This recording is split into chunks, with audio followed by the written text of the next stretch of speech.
Action Committee, which raises millions of dollars from the very wealthy with hopes of getting you to vote for the candidate that they think will benefit them the most. The Phillips File is responsible for the content of this ad about the making of a political ad.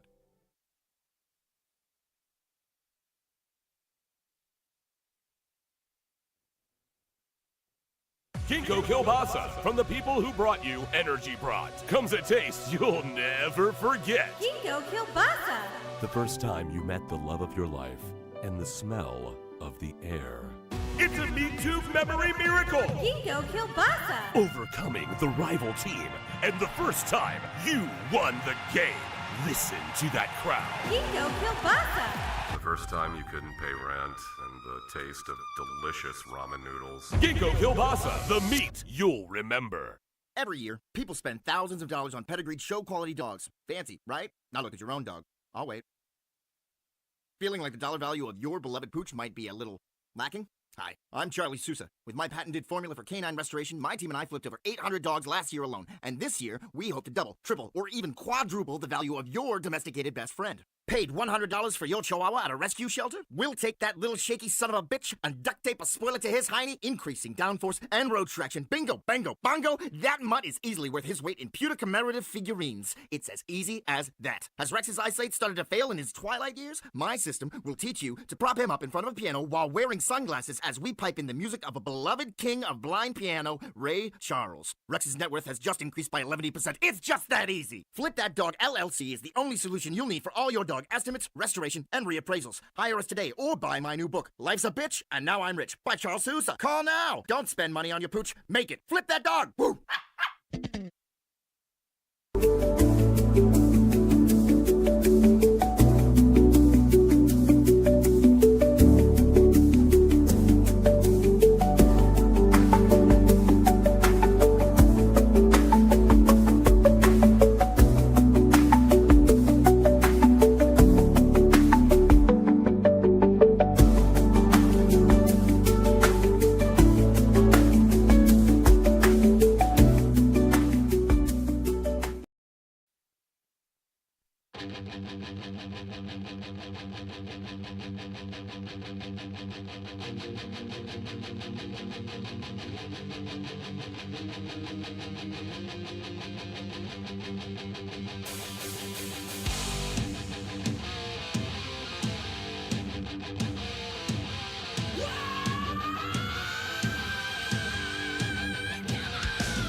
Welcome everybody to another Dirt and Owen Pop Culture Radio Show.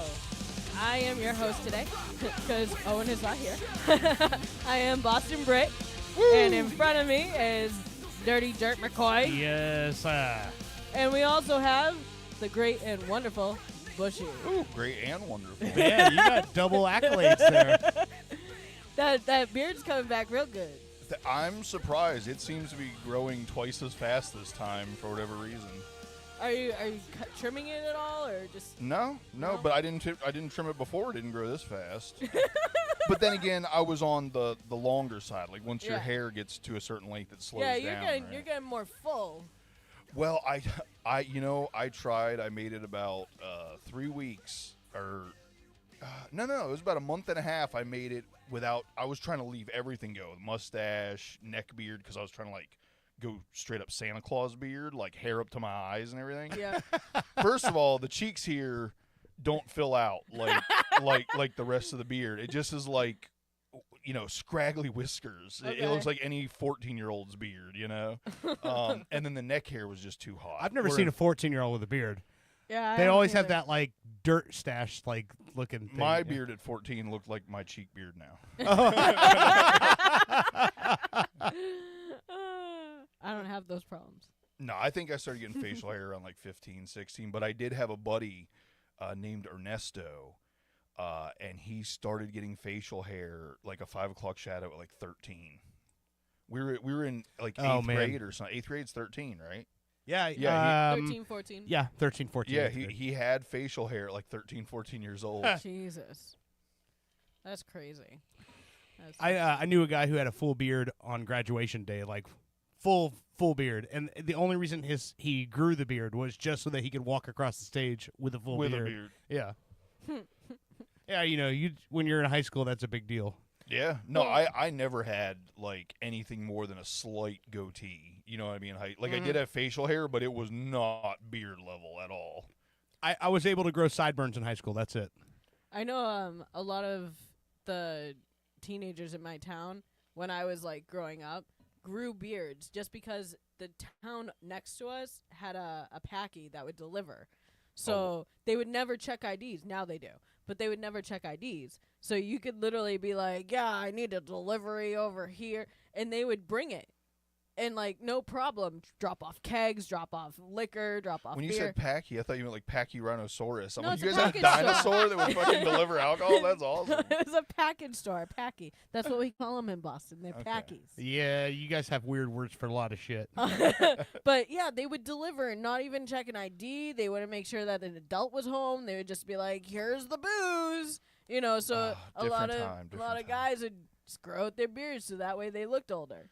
Yeah, no, I mean that's why I grew mine out. Was to go to the little Corner store. little gas station out on 50. Yeah. I forget how I found out about it, but there was like this place where like if you even have any facial hair, they don't card you. Oh my god. Did it work the same for pubes? Like you come To be honest with walk you, in, like just looking, pop your pubes out, and I- they're I'm- like, "Oh yeah, he can drink." I'm gonna be real. Looking back, I think I could have been 12 years old, and they probably would have. I don't think they cared at all. It's one of those places that didn't just give a Right. fuck at all. Well, and the terrible part was it was like my first time ever purchasing alcohol, so I didn't know what to get at all, and I just thought Mad Dog 2020 looked really delicious. And man, it is not. And I think I bought like it was like banana mango or some Oh, shit. It was like a God. really Oh, God. bad flavor on top of it. Uh-huh. Mad Dog's one of those things that I remember. Okay, so I have a lot of stories about hobo wine, is what I call it. Is that box wine? No, like Wild Irish Rose, Oh. That's what I call And- Alizé. Mad Dog 2020, wines like that, because it was one of those things where, and this is not like, I'm not talking about like as a teenager. I'm like talking about in my 30s. Like I'd be hanging out with me and Brando, like we'd be hanging out, and I was like, I think I can't remember what the deal. We had a comedy show, and I was like, I'm gonna stop and get a bottle of Wild Irish Rose. He was like, "What are you doing that for?" I was like, "Cause I can drink that whole fucking bottle, and then that's the only thing I'm gonna drink tonight. I'll be able to get hammered and have a good time, and I'm not spending a bunch of money at a bar, right?" And he's like, he goes, "Man, that stuff gives you a wicked hangover." And I'm like, "Yeah, until you start drinking tomorrow." Like, Yeah, I've never been able to do wine. I just can't do See, it. I used to be able to drink straight liquor, and the neighbors. So the second house I grew up in, the neighbors that lived next door used to be. Wait, the aren't you neighbor- drinking straight liquor tonight? No, it's mixed. Oh, well, okay. I would drink out of the bottle, like just literally put my mouth on the bottle and drink it straight. Yeah, I had those days as well. So the people who live next door, we grew up with them because like one of them used to cut the lawn, and I'd always annoy him like, "Cut around my swing set already. I want to be able to swing on my swing set." He'd always fuck around with me. Bitching early. Exactly, I know. And then the father, like every time he'd see me, he'd be like, "Oh, Maggie, how's it?" My middle name is Margaret. I used to hate my middle name because it was such an old name. Motherfucker, you You should know? not have said I was that. just about to say, do you realize what you just did? I I'm gonna call you used to. Magpie from now on. I used to. And he would be like, "Oh, Margie, Maggie, over here." And so, like, the youngest brother was like he was living in a bachelor pad in the basement.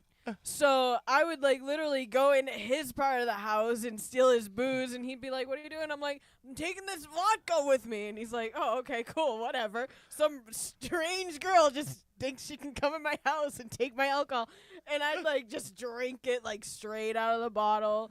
It would be either I drank peach schnapps straight There's out. gonna and be it a lot was of Rod raspberry Stewart in your vodka. future, just so you know. And like there was one day that he found me, like he saw me come home, like I drove back to my house after taking a bottle out of his house earlier that day, and I spilled out of the car, and he like picked me up and put me on the sidewalk in front of my house.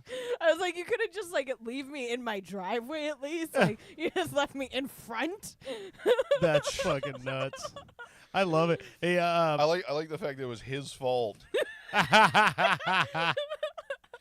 You couldn't have carried my passed out drunk ass further. God, what a piece of shit.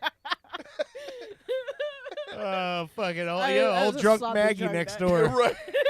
I was a sloppy drunk back then. Sloppy ass Maggie over there. He was always hammered in the driveway. Sloppy Maggie's pretty funny. Sloppy Maggie. Oh God, I got to do a parody now. That's your new handle on the show, Sloppy Maggie. Sloppy Maggie, I think I got something to say to you. Oh, those were that's the fucking days. awesome, man. I don't know what all of you guys got into this week, but Bushy was over here on Wednesday. Oh yeah. Oh yeah, We had I some heard about fun. that. We had some fun. Yeah. So remember I told that story back in December about the utility guy knocking on my door and going, "Hey, you guys putting a pool in?" Okay. Yeah. Because we had a leak in the fucking water main coming to the house, right? Jesus. My water bill was like almost $700 at that point. So Bushman comes over, fixes it for us, and I turn in Invoice. send an invoice, and then they cut it down to like $200. I'm like, still $14 is my normal water bill, but I paid a $200 water bill that month. Well, this time it's over $2,500. Yeah, I had Charma Heather was telling me Yeah. I got a phone call asking if I put a pool in because it was like $2,500 for our water bill. I said, "What is your water bill normally?" And she's like maybe $20. I was like, Yeah. "Mine's 90." Well, if you're on sewer, you're paying for sewage. If you're on septic, your Yeah. water bill, like I think ours is like $26 or something. Yeah, like I'm on sewage. my and buddy I Chris- accidentally leave the hose on a lot with the not like just straight open, but the nozzle leaks Yeah, a little yeah. bit. Yeah. Yeah, my buddy Chris says all the time, he's like, yeah, we're in a weird situation because we're unincorporated Orange County. So apparently we're good enough to drink the city water, but not to shit in it. Yeah. So we have a septic tank Well, they just don't and want to deal city with your water. shit. Yeah. Well, no, we leave the hoses on because we have dogs on each side, 5 on one, 4 on the other, and the Archie and Tucker like to run after them. So we've put up, chicken wire and plants and whatnot, but we still have to hose them down. Like, these dogs do not like water. They don't like baths. They don't want to go swimming. So that's the only way to get them to stop is hose them the fuck down away from the fucking fence. So that way, they come back up to the porch. But now we've noticed Archie somehow has been getting to the other side when those dogs are out. And it's because he's going through the stairs. Like, Owen's been looking for, like, where they've been digging or something. And I watched him, and he's, like, sitting there squirming. And I was like, "Archie!" And he, like, just sneaks back into I was like, yeah, he's going through the stairs, babe. We got to do She's something been about squeezing that. through the stairs? Yeah, he's Yeah, just... you'll have to put like chicken wire or whatever right in between. anything. The stairs. But he's like, "Oh, I was thinking he could have done that." I was like, he's fucking small. You don't think that he's going to attempt anything to get on the other side to bark at the other fucking dogs around? yeah. Come on, man. So, yeah, I caught him, and I don't think he's done it since, but, I mean, who knows? Well, so the fun part about our Wednesday here is that because Bushy already fixed the line once, right? So this house was built in 1970. So we, for some reason, have copper Raw. copper piping going from the road. Oh, so it's the city's pipe PVC, right? And then it goes to copper, and that's what goes to our house, right? So Bushy goes, well, it's already broken once. Now this is the second time. We might as well just do the whole line. Well, we had to go on an exploratory mission like Jacques fucking Cousteau through the front fucking yard to find out where this fucking line goes, because it doesn't run just straight to the house. It goes across the fucking yard, under the goddamn driveway, into the other corner of the house, and it goes from copper to PVC back to copper for some fucking reason. Oh, my God. Actually, it's probably it went. broken before. Actually, well, here's the thing. Once we got the full thing exposed, it had been repaired 4 times before the repair I made. Of course, we didn't know that because I didn't dig up the entire line. I dug Yeah. up what was broken and Exactly. put Yeah. put a coupling But why there. would, why in the would you copper. think to Well, do that? I can't remember if I told him. I know I thought about it, but if I didn't say something I should have, I think I mentioned when we did that repair, hey, this is probably going to be an ongoing problem. Right. If it blows again, we We need gotta to do replace the whole line. thing Yeah. because if obviously the whole pipe was buried at the same time, it's going to age at the same time, corrode at the same rate. Yeah, exactly. So, like I said, by the time we actually got it completely explored and dug up, it had been repaired 4 times. There was the coupling that I put in. There was another coupling in the copper about 2 or 3 feet down, which right after that is where the new blowout was. It could have been 5 times then because there was 3 fucking shark bites. No, in you're the- right. It was 5. Yes, Yeah. because, well, you're not supposed to bury shark bite at What is all. Shark bite? You know what shark bite? It's Okay. like a universal, it's like a push-on connector. You Okay. literally just slide it on the pipe, and it's got metal teeth that grab, and when you tighten, rubber. when you twist it down, the teeth no, go no. in. No, you literally just shove it in, Oh, really? and Okay. it's it's barbed like a fish hook would be, where you can't pull it back. Okay. yeah. But you're not supposed to bury them or put them in walls. So it went. Here we go. From the street side, it was PVC. Then it was a compression coupling to copper. Then the coupling copper where I did the repair. Another copper coupling. Then it was about 6 more feet of copper. Then it went to a shark bite to CPVC to shark bite to CPVC to shark bite back to copper. That's ridiculous. Yeah, so it had been repaired many, many times even before we ever started messing with it. And this last blowout, it was a very long, it was on the bottom, and it wasn't just a hole this time. It was like a large slit to the point where it was so thin when I picked the pipe up out of the ditch to get rid of it, the rest of it like Crumbled. just laid on the ground, Yeah. and It just and came basically apart. almost just came apart. Yeah, it disintegrated. That's ridiculous. Why hasn't the company come out and actually like? Because it's not their responsibility. yeah, It's in my yard. Anything past the meter is on the homeowner. yeah. As a matter of See- fact, I was surprised they came as far in the yard as they did with the PVC. Usually, if they were going to do anything past the meter, it would be like a foot. And they actually had PVC about 6-8 foot up to the yard and turned the 45, which was kind of nice.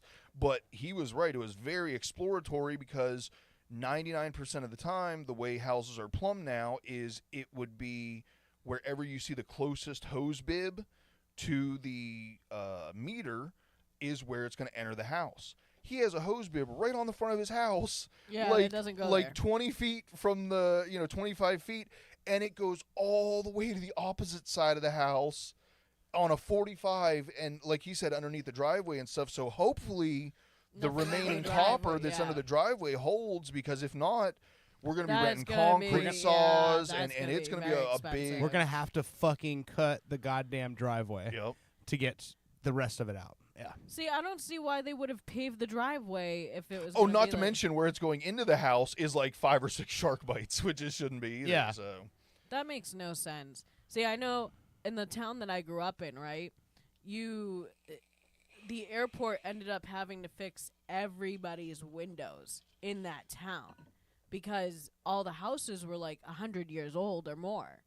And the jet fumes were going through these windows because the windows were Ooh. so old. So the airport actually had to offer to pay to fix everybody's windows in that town. I mean, that makes sense. When you started talking, I thought you were saying that like the noise was cracking them, or the Well, the I mean, vibration yeah, or something. the- But yeah, no, probably I for never some even of thought. them, I never even but- thought about the fumes. Yeah, a lot of kids ended up with asthma from it because of the jet fumes and everything. I know we gave your kids asthma. Have a window. Exactly. Free windows. Yeah, free windows for everybody with asthma. Man, that sounds like the kind of thing that, back in the day, whenever you would have a problem like that, or we poisoned everyone's water, sorry about that. Free hot dogs and pony rides. Everybody come on at the fair, Yeah, exactly. My bad. Isn't that John Exactly. Cena's new organization, Windows for Asthma Kids? Oh my god. Okay, so let's get into the John Cena thing for a second. John Cena. Um, I love John Cena. Okay. He's from Massachusetts. Have you yeah. heard about all the stuff that's happened? do you know what's going on right now? No, I love Oh. John Cena. Oh my God, no. Okay, so keeping in mind this is next weekend, right? WrestleMania is next weekend, Saturday and Sunday. So you don't know any of the new what's going on. Okay. Oh, this is gonna blow your lid. Okay. So right now the world heavyweight champion in wrestling is Cody Rhodes, Okay. Dusty Rhodes' son. And there was this So whole hot. big thing last year at WrestleMania. Triple H taking over the company. Yeah. Basically, the entire industry of wrestling basically giving a standing ovation. Triple H is coming in and really making changes and doing things the right way. Getting all the old Vince McMahon baggage out. And one of the big things that was sort of a black mark on that company was that no member of the Rhodes family has ever held a championship because Vince hated Dusty Rhodes. They had to the point where he brought Dusty Rhodes to the WWE, paid him a big contract to come there just so he could clown him. Like he put him in polka dots, made him dance to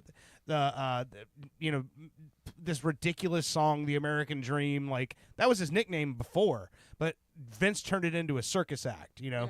And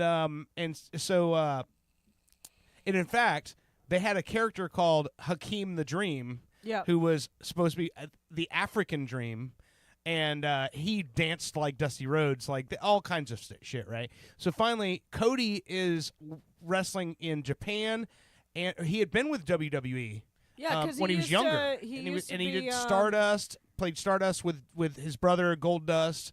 But he also used to be under Randy Orton. Randy Orton. Yeah.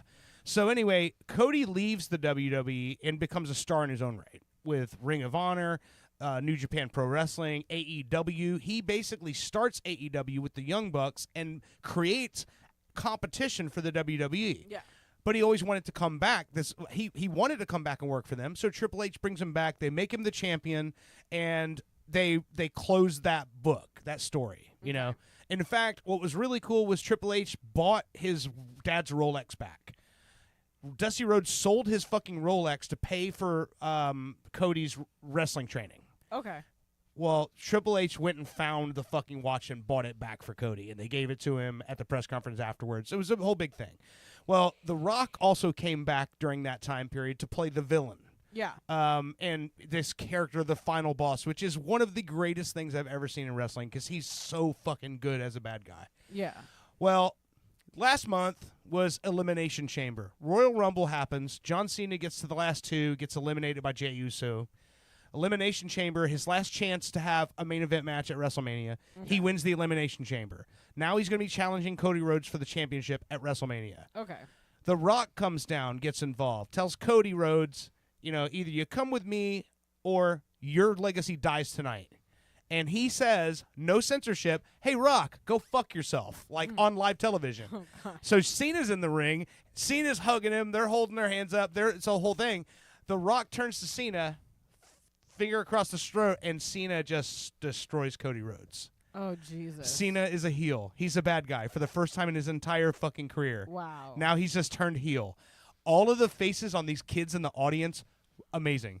The next morning, WWE copyrights or trademarks the phrase Break-A-Wish Foundation. Oh, my So God. John Cena has gone full on fucking heel in his last year in professional wrestling. He's retiring in December of 25. So now he's a bad guy. He comes out and cuts a promo. I got to find this promo. He points a kid out in the audience who's wearing all of his gear, and he says, this has been a toxic relationship.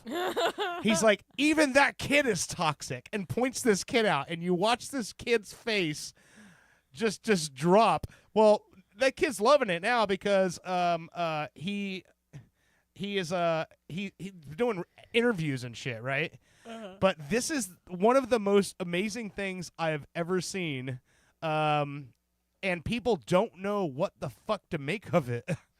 My favorite thing is people have made a ton of memes of just John Cena saying, fuck them kids. Yeah.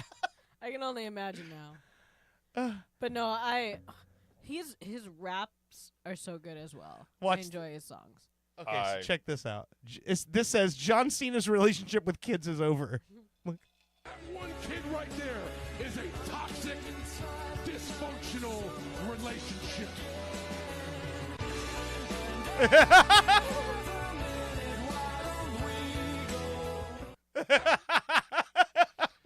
I love it. It's so good. So yeah, but so John Cena is going to be wrestling Cody Rhodes next weekend. I don't know what's going to happen, but I hope that they drag this out the rest of the year. I hope it's not over after this. Yeah. But yeah. How did I get on the Cena thing, by the way? He brought up I Cena. brought it up. Why did I bring up Cena? I don't know. What were you talking about before? About Boston? Yeah, Boston. Uh. Hold on. Yeah, I don't remember The how we got. windows. The windows being crashed. Oh, You yes. said John Cena's new charity, Windows for Kids. Yeah, okay. Oh my God.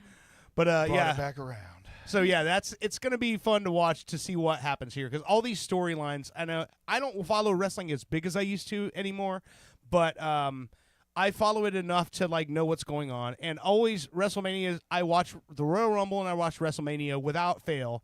If it's something going on that I'm really into at that point, I might watch the whole year. But WrestleMania, the Hall of Fame inductions this year. I love the Hall of Fame inductions. Lex Luger is being inducted Really? into the Wrestling Hall of Fame. Triple H is going in. That's going to be a big one because for Triple H, now being the guy who's running this company, and he got his dick sucked so hard at last year's Hall of Fame induction because everyone who was up there was going, "Hey, like CM Punk said, this is why I'm here. I'm back because of him. I never would have come back if it was still Vince." Yeah. A lot of guys feel that way. So seeing him inducted is going to be great. Also, they have a brand new category that has never been. I don't know what took them so long. This year is the first year they are inducting matches into the Hall of Fame now. Huh. I was like, that's the greatest fucking idea ever. Why did it take them this long? So every year now they're going to induct a match into the They Hall of should. Fame. And this year's match is from WrestleMania 13. There's a still shot from that picture from that match that has been on so many t-shirts. It's Stone Cold Steve Austin versus Bret the Hitman Hart. And it's the match where Stone Cold Steve Austin refused to tap out to the sharpshooter. He was gushing blood down his face, and he just passed out from the pain and never tapped out. So Bret Hart won it by basically submission. TKO. Yeah, exactly. Wow. So Bret Hart, Stone Cold has said before that that's the match that made him. And he talked about how Bret was just so good at putting people over, and how he went to him and he said, well, he goes, they're not going to let me, because that was for the championship. Yeah. And he says, they're not letting me take the title yet. And Bret goes, that doesn't mean you still can't win. Yeah. And he goes, what do you mean? He's like, you don't have to lose. You're just not winning the title. Yeah. He's like, for your character, think about it. He's like, you're completely anti-establishment, Everything. corporate, So anti-everything. You're gonna go against it. He's like, you can't win the title, but that doesn't mean you have to lose. And that's when Bret came up with the idea for him to just not tap out. He's like, refuse to give me my You my didn't win. Give up. Yeah, you didn't give Just up. don't give up. Just pass out. Just let the pain incapacitate you, but do not give up. Yeah. And that was all Bret's idea. So, in fact, Stone Cold gave Bret Hart his razor blade from that match. Because you know how they cut themselves? Yeah. He took the razor blade from that match and he framed it and gave Bret Hart this big, frame of a picture of them from the match with his razor blade in it. And That's with the gross. yeah. It's like, hey, here, have some Hep C. It's in the picture. It's Yeah, not like he it's can framed. touch it. He'd have to break the whole thing in order to get it. Yeah, but he takes out the liquid every morning, so that's weird. Oh man. One thing that did happen this week. Listen, I want to get into the next segment. I talked to him. I mentioned it to Bushy a little bit earlier today, but I guess it's not a new docuseries, but it's new to Netflix. I'd never seen it advertised, but there's a 3-part docuseries on Netflix right now. Just dropped on Friday about the Unabomber. I saw that, and I was like, "Oh, I need to watch it." But I Oh. have kids, so it's kind of hard to like I'll on watching it with Owen because he falls asleep at night when all the kids are down. I'll tell you this. I know who the Unabomber is, and I know a lot about him. I'm one of those people that I pretty much pride myself in being able to talk at least a little bit about everything, right? And especially when it comes to anything psychological, big. That was the a one huge with the moment. guy, the pizza guy. No. Okay, well, there's another series with that. I've as seen well. that one. Yeah. Oh, there's a new one with There's that? a new one where Oh, okay. they go further into. Okay, I would definitely like You're to talking see about that. the one where they put the thing around his neck Yeah, and he he's robs the like, bank and everything. he's like, I'm not doing this. Please get this off my neck. I'm That gonna is die. so- but that- they went into there's really? another Because there was series already on- like a 3-hour series. What is it? Finding Evil No. or Yes, but now it's gone deeper into that and everything. There's a whole new thing Jeez. coming Really? out about it. Okay. the fact Yeah. that there could be more after what already exists is kind of insane. Yeah, I'm definitely interested in finding out what's more to that. But I'll tell you this: everything I thought I knew about the Unabomber, there is so much more. It's crazy, and we'll get into that in the next segment because there's a lot of stuff. I'm curious what you knew, and I already kind of know a little bit, but I'm curious if there's some of the things that came up in it. I'm wondering if you ever heard before either, as well, because I'm new to like. I feel like I've watched some of the stuff, but I don't I haven't retained it enough to actually Right. be like have an opinion. I just I knew it was going on. I love crazy people. So crazy is Hello, Jeffrey Dahmer. Like, come on now. I fall asleep to Forensic Well, I didn't mean Files and sexually. Dateline. And Dateline. Like, I fall asleep to all this kind of shit. Trust me, I'm into crazy shit all the time. yeah, there's so much. There's such a different level of crazy in this story. Well, to me, as we spoke about earlier, Yeah.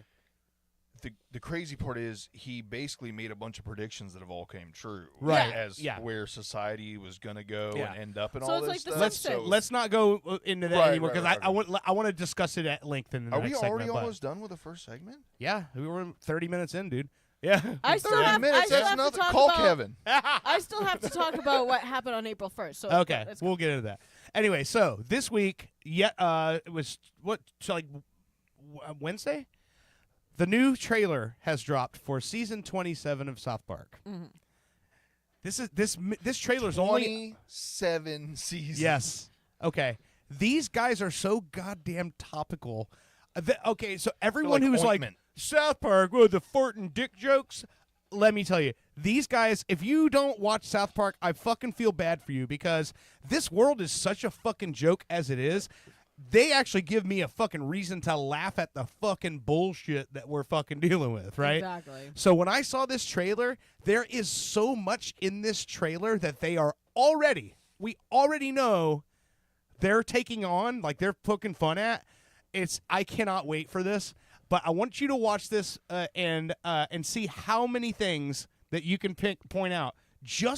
We've just been dealing with this calendar Exactly, year yeah. so far. Okay. I was in as soon as I seen Diddy with a jetpack. Yeah. All right. Check this out.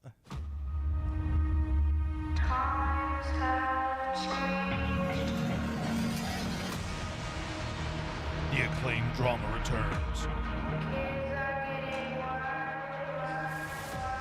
All new season. Shelly, have you been taking ketamine? Because I think it could really help you. This summer.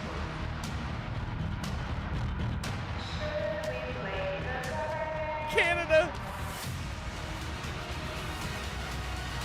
All new episodes. Well, crap, we're all gonna get fired!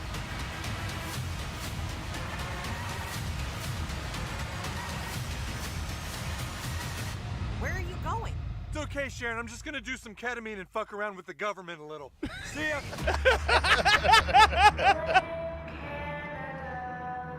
In Canada.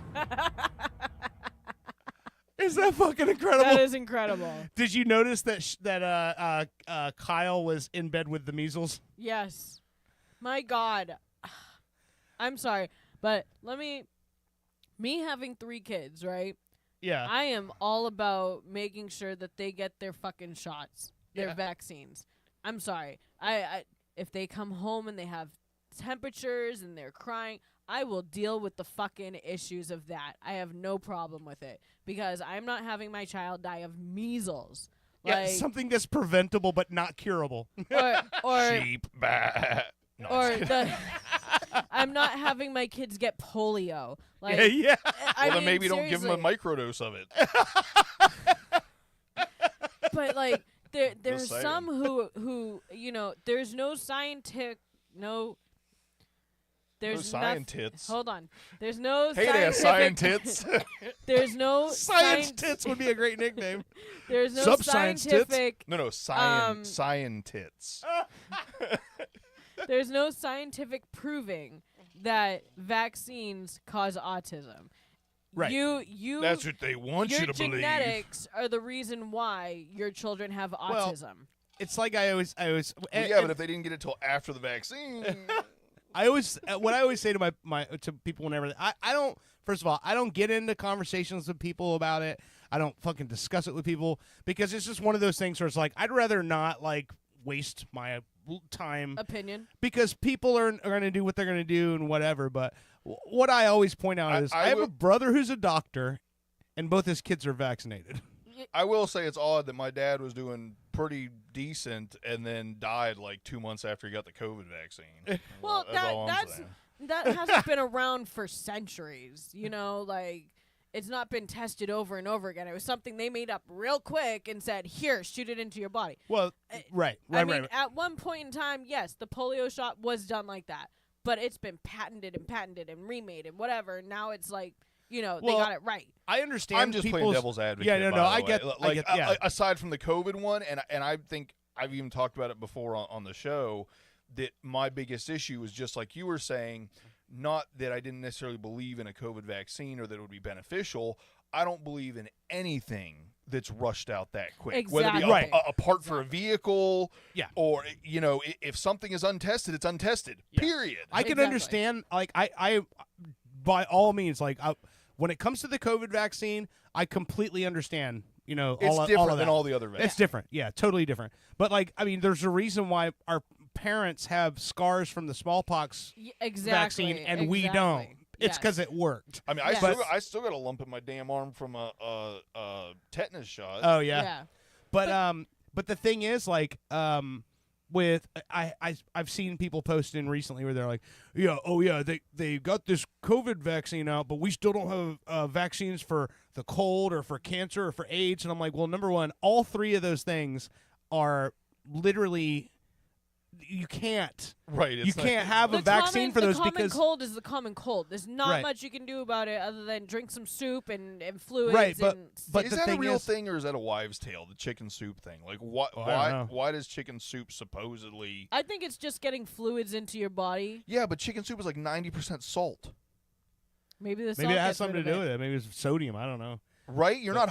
Nobody drinks chicken soup after a soccer game to fucking hydrate. You know what I mean? Like I don't. I've never understood the chicken soup. But the for- thing that about like specifically cancer, the reason why you can't cure cancer that way, and when people get a cure for cancer, there's never going to be a cure for cancer. It's always going to be being able to treat it and kill it because I mean, cancer, if God wanted to fix the shit, everyone's born with those cells in their body. It's just whether they Exactly. metastasize, right? So every single cancer is completely unique to your DNA. Yes. So there's no way to have a single a vaccine or that a would help treatment that will fix everyone because That's what they everyone's want you to because completely it's different. it's going to affect you differently. No Yeah. matter. I mean, I have a relative right now who has single cell cancer or whatever, and it started like in her brain. And then moved to the rest of her body Oh, and yeah. whatnot. And she's been through radiation, chemo. She's going through radiation again. Now isn't she's in hospice. isn't radiation and chemo the same thing? No. No. Hold up. Yeah, it's Yeah. not. It's totally different. Yeah. No shit. Yeah. What's the difference? Radiation is so chemo is done is usually injected, but it's a cocktail of medication that's injected into you that basically just it's almost like pouring Drano into your drain. It's just a chemical that's so caustic it kills everything in there. Whereas radiation is typically they'll put titanium or pieces of they'll put some sort of a metal in your body, and then they blast it with radiation, kind of like you would an X-ray. And that radiation is generated in that spot, and it kills the tissue around it. That's crazy. I Yeah. always just thought chemo, they injected you with radiation, and radiation was just another No. way of saying. I never knew until just now. That Yeah. I feel like an idiot, but Yeah. I did not No, realize that was two different that- things. Trust me, it took me a while to know that it wasn't two different things as well. But so now she's in hospice and doesn't have long.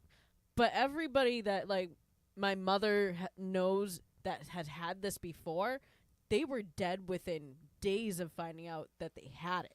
Like Right. they didn't last long. Luckily, she's lasted months. You know, her family has had her months now. But she hasn't been doing well. Like she's been retaining fluid. She's been in pain. She's Oh, not yeah. been eating. She's not.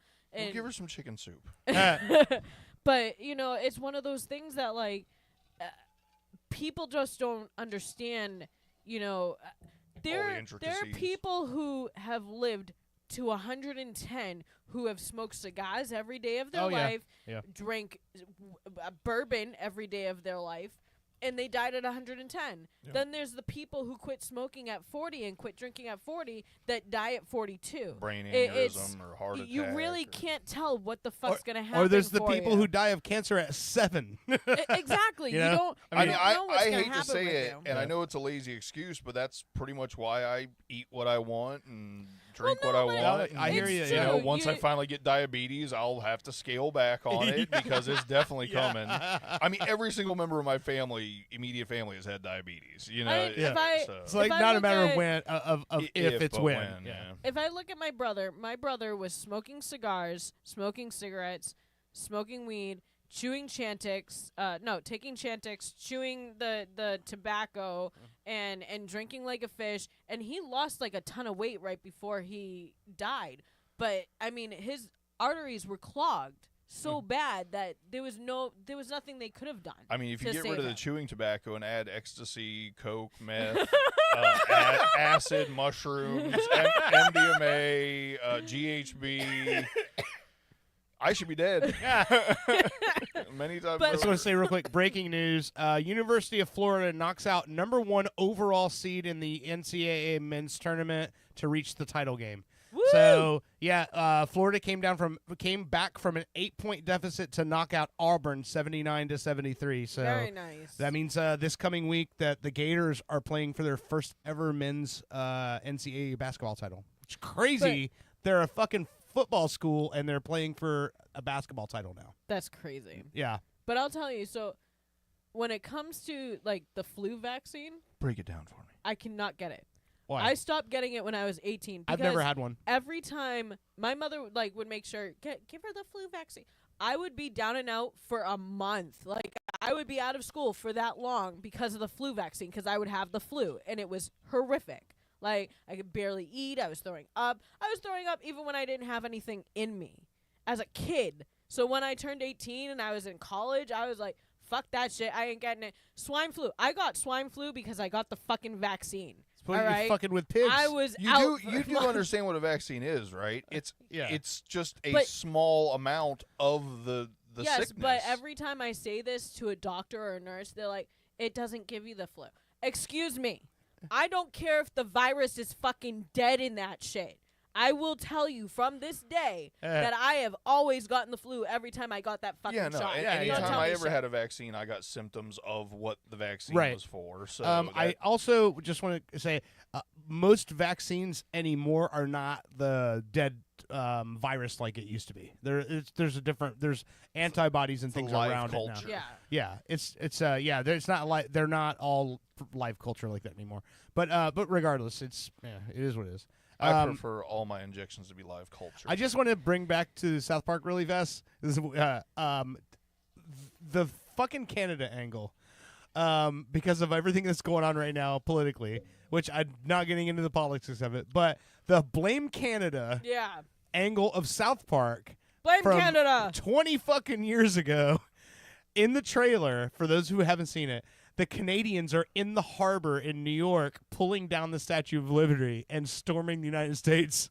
That could have sworn I fucking just heard made me laugh so hard when I saw that. So that France wants to take it back anyways because of the shit that we're doing. okay, So. so since we're Yeah. tiptoeing Yeah. in the political thing here, Yeah. and I know we don't do that. Yeah, I tiptoed through the daisies. But I've wanted to make a Facebook post or something, but I don't even want to go down that road. So I figured I'd bring it up here. Yeah, I stay away from I've it. said many times I feel like I'm in the radical middle. Yeah. I agree with things on both sides. Yeah. I disagree with things on both sides. However, Yeah. I feel like I don't care what side you're on. Yeah. Taking and vandalizing people's property. Is terrible. Yeah, Well, it's but dumb. here's the weirdest part. Yeah. It was just a couple years ago that you were a terrible person if you did not buy a Tesla. Right. Yep. So people went and bought a Tesla based on, say, one party's recommendation Exactly. or requirement, even, you might say. And then now, like 2 years later, you're attacking the people's vehicles Because you don't that like the you owner of the company. championed. Yeah. And it's personal property. It makes no fucking sense. It's Exactly. not doing any. If anything, they'll just go buy another one and he makes more money. Right. So or insurance covers it, and people are ending up with felonies. And it's like people are championing. Oh my god, Championing. championing. Jesus, why is that so hard to say? Championing. Yeah, I don't know. Championing. But that's crazy, right? It is. It is. Yeah, That's it's fucking. ridiculous. I don't care what Ridiculous. side you're on. That's fucking crazy. It is. Crazy. It's ridiculous, and it's like obviously hypocrisy is the second language of the United States. I mean, all of it's the whole fucking country. Everyone's fucking hypocrites in one way or another. I know I am, so fuck it. I don't. Absolutely. Even the guy try that I not told to you, be. even Yeah. the guy I told you that I kind of was. I'm not even going to bring up who it is, but Yeah. I told you I was kind of getting into the one like political guy, Mm-hmm. and he had even maybe changed my views on it. I hate that I've gotten slightly into politics now. I have managed to avoid it for 40 fucking years, and now all of a sudden it's like slowly sucking me in because I liked one fucking video. Man. Now it's just piping me tons of it. No. But anyway, real quick, Yeah. the guy that I told you, like I was like kind of liked a lot of. Yeah. I've watched more and more and more, and now I kind of fucking hate him. See, I have family that is like on both sides of politics. Yeah. Right. And I mean, it just kills me. Sometimes I have to unfollow their what they're posting on Facebook because I really don't want to like see all the political shit and how you feel. Oh, there's a about couple this and people I gotta fucking silence for a week occasionally. Well, Yeah. because I can't deal with the. There's one person. It has to be tiring to be them and think about that shit that Oh, yeah. much. There's one person who, you know, I feel that, now I know there's never going to be someone who is like really on the women's side that's a male. I know this. They're going to be like, Sexist. okay, maybe we'll be on your side for a little bit. But this one person who is a male decided to post something about abortion. I'm sorry. Keep it vague. Keep it Anytime vague. Yeah. Yeah. a guy posts like friends of mine that Yeah. post something about abortion, whether it's bad, this, that, whatever, I stop following. I stop like paying attention to your fucking posts because I'm sorry, unless you can fucking grow a fetus in your fucking body and push them out your fucking pee hole, then come back to me and talk about I'm abortion. working on it. But until then, don't talk to me about what I can do and not do with my body. Right, That's right. just one of my biggest things. Yeah, yeah. Don't post it and be like, it's murder. Okay, get over All that. right, now we're Get going the a little bit fuck too, over it. too Yeah, far one I side. get of it. You gotta kind of. No, I know what you're saying though. But like my whole thing is, and I'm just mentioned to someone this week, like yesterday, I think even. I was somebody asked me something like, "Oh, you see this and this," and I'm like, I'm not following any of it.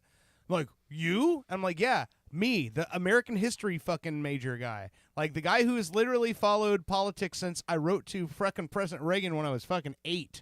Like I'm just not following it anymore. And people are like, how can you? It's too important of a time. And I'm like, no, it's not too important. Here's the reason why. Everyone is there's like 80% of the country that's in the middle that is just as fucking Dumbfounded. as dumbfounded as we Exactly. all are as what's going on, and then the 10% at either end that are the loudest, that are fucking morons. So it's like it's everything that's going on right Yeah. now. And when people go, "Oh, so you're in the," I'm like, I'm in the middle. I was like, but let's not talk about this because I'm probably not on your side either. But you know, I I just hate don't want to get everybody's into opinions. it. Yeah, I was like, I'm just tired of. And I that's don't. the other thing. It's is you at a don't point know where it's what like is I don't even fact. want to know when it comes to celebrities, musicians, my fucking friends. I don't want to know what your political thoughts are because I just want to fucking live my life, and I want to. Let's all try to fucking just get along, and I really don't care what you fucking think about Exactly. politically. Like, It's I'm over it. I mean, it's just it's horrendous to hear, and for people to put down other people's opinions as well. Like their opinions, they're I not think that- facts. They're not, you don't really. That's know. what got us in this position. Right, and I think it is important for conversations to be able to remain open and have Yes. Yeah. constructive discussions about differences. But And when I you think that's push what we've your- lost the most is it's I'm right, you're wrong. Exactly. Period. Right, Exactly. Period. There's so many more people out there who are like, this is what's happening, and this is really. Are you? My biggest reason you I'm in there? the middle is because I see I'm always devil's advocate, and I can see like right on both Yes. sides. Right. I can Exactly. agree and disagree with Exactly. both sides simultaneously, so I have no idea what the fuck I think. That's why I've always had such hard times writing those essays where you had to choose a side. Yeah, where you have to pick a I'm side. like, well, I can see how on this side that it works like that, but I can also see on this side why it doesn't work like that. Yeah. I've never been able to choose a fucking side, so this is why, like, Right. I don't even want to be in the middle of half of my family because of the fact that they're like, one's crazy out in LA every so often, and the other one's up in Massachusetts being crazy. I don't want to be in the middle of that. Back to Teslas, they have 4K cameras that capture them Really? vandalizing the shit. They literally, that's how they self-drive, go. is they have Let's like go 360-degree vandalize. fucking cameras. Yeah, like, I'm sorry. Vandalize the car that's gonna record you doing it. Like, Yeah. I'm sure if it's not already happened, there's going to be like a million comedians telling, Tesla Oh yeah, jokes yeah. and stuff. Oh It's yeah. just, No, it's definitely coming, and So- it's one of those things that what's funny to me about all of it is that that's like I said, hypocrisy, right? Exactly. So we were gonna complain about people's rights being taken, which fair.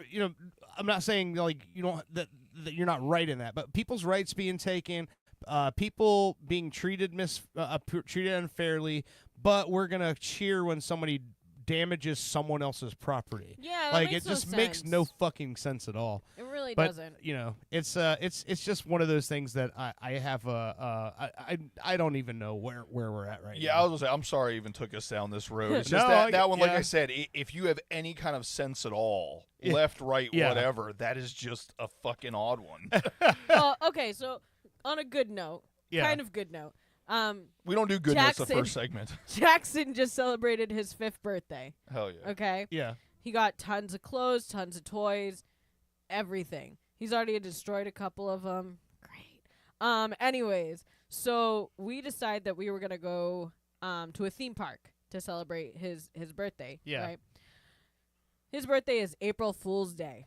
Oh man. Alrighty, so already right then you know that like it's gonna be a good day, but there's gonna be some mishaps. Some fuckery. So before we go, we gotta make sure that the dogs are like tired. They're not gonna destroy the house while we're gone or anything like that. Well, as I'm Just give coming, us some melatonin gummies. as we're coming back in, I have Samantha, and every so often I like to joke around with her how I carry her. Yeah, I shouldn't have done that because I accidentally hit her head on the sliding glass door handle, and she cried for like 3 seconds, and then she was fine. But then we're getting ready to leave, and we're all heading out to the car. And Owen was looking for glasses or sunglasses or his wallet or something, and he left it in the bathroom, of course.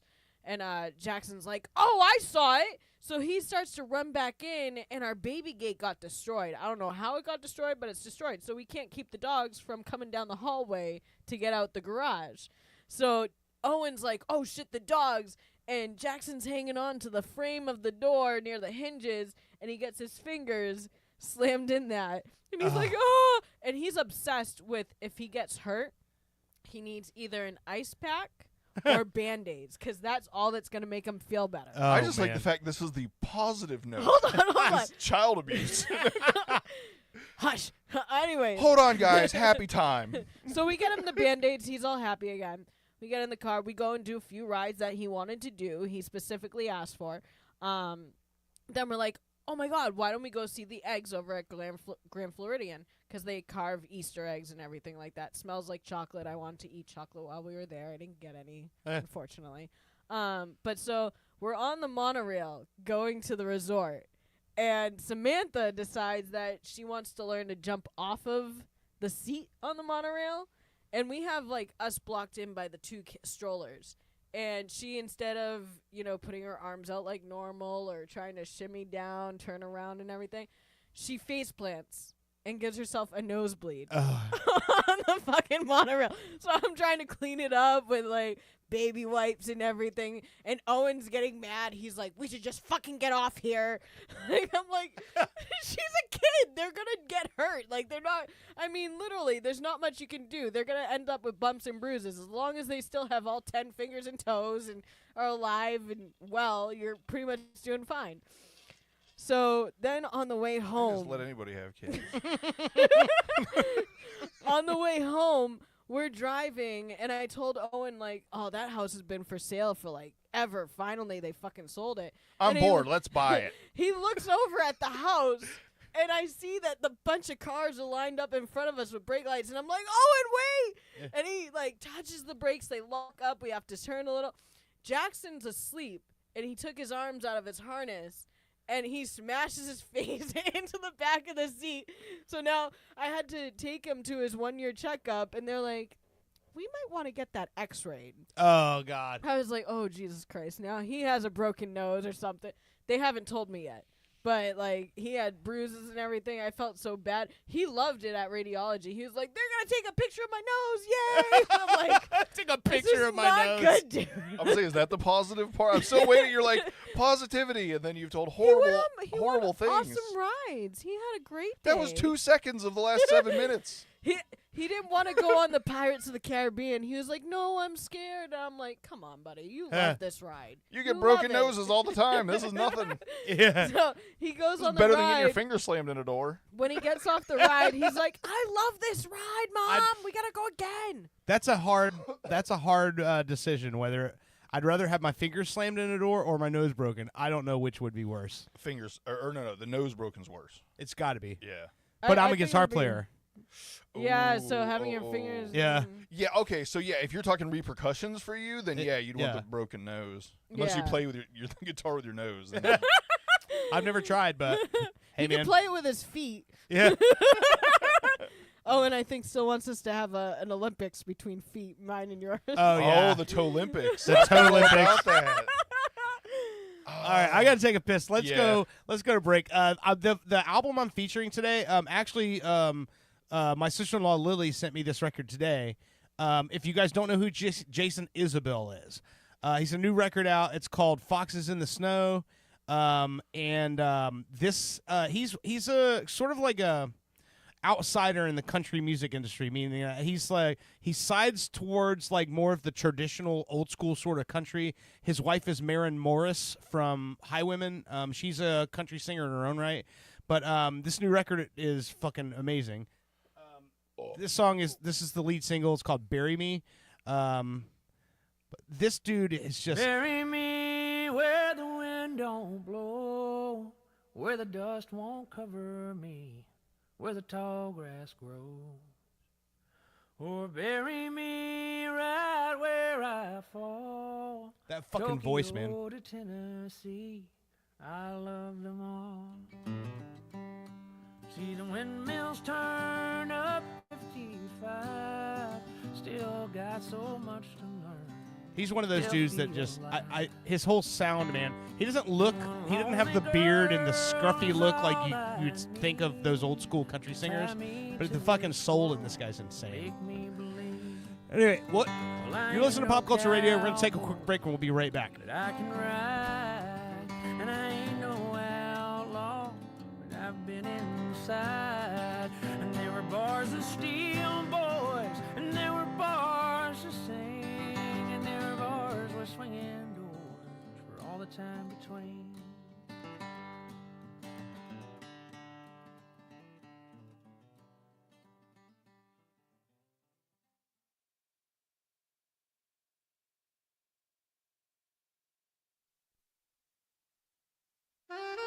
In this town, used to be you didn't have to lock your doors at night. Nowadays, you can't even leave a magnet on your car. I've seen the devil in a man's eye before. Have you or anyone you know been scarred by magnet theft? Well, you know, I sure wish there was somebody we could trust, you see. Well, then you called the right number. The safe recovery of your magnet gets my ticker thumping. I'm Magnet PI, and I won't sleep until you can. The twilight years are the best years of your life. But you might not know that if you're just watching TV. Hi, I'm host Chris Christopher. And I'm Neil Scheinfeld. Getting older offers insightful commentary and wisdom to those of you enjoying your last years. We understand you have, at best, 4 more years left. Getting older shows old people, not unlike yourself, doing things exceptionally better than you. Drop us a line to be featured on the next episode. And do it quickly, sooner rather than later. Time is a precious thing, and so is tuning in to Getting Older.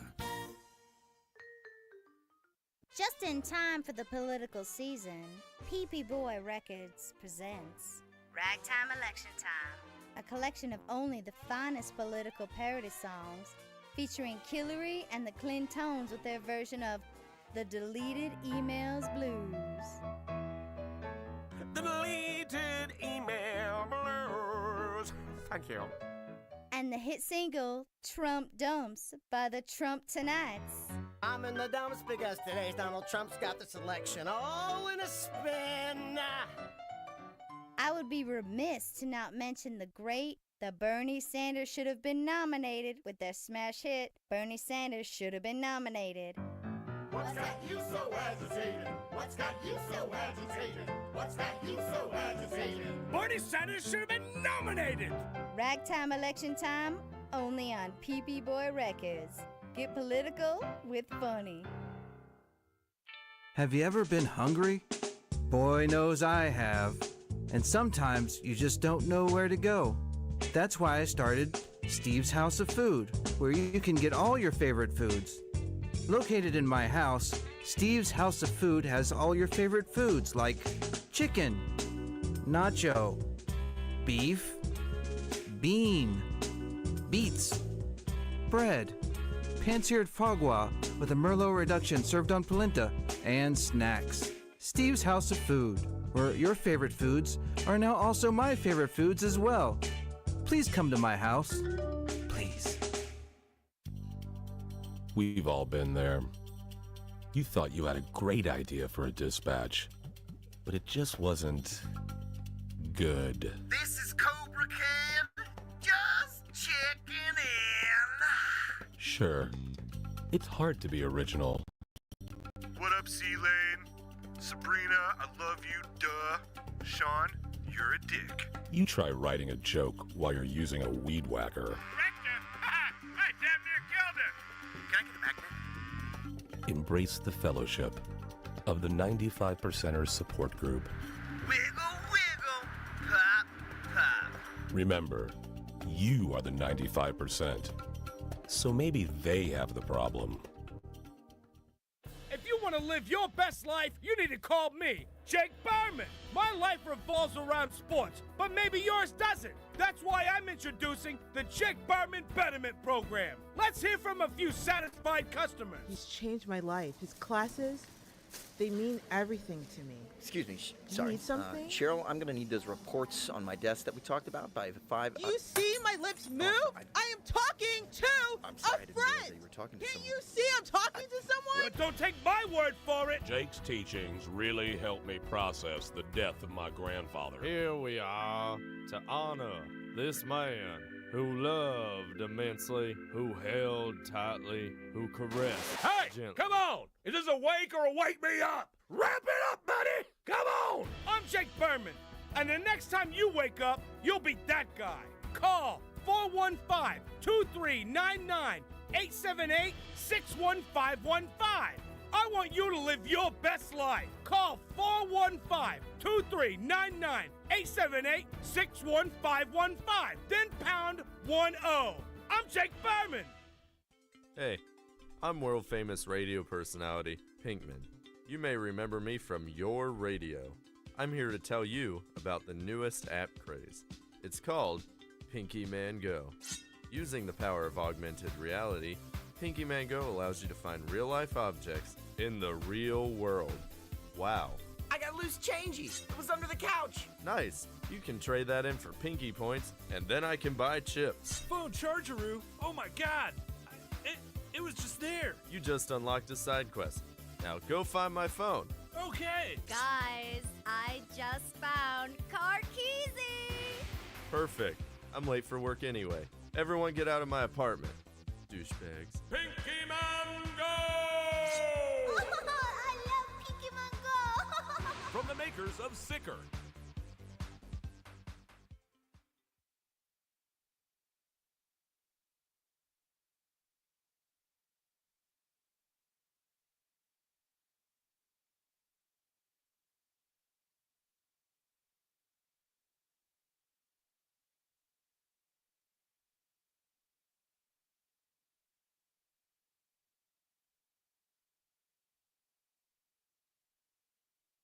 Hi.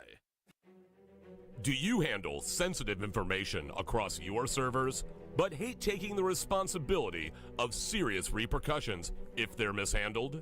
Introducing Hillary Mail. It's like Snapchat for national secrets. My ex must have accidentally sent me nudes. What? No way. Should I open it? Let me see. Yeah. No way, Jose. Or en español, soy tu abuelita.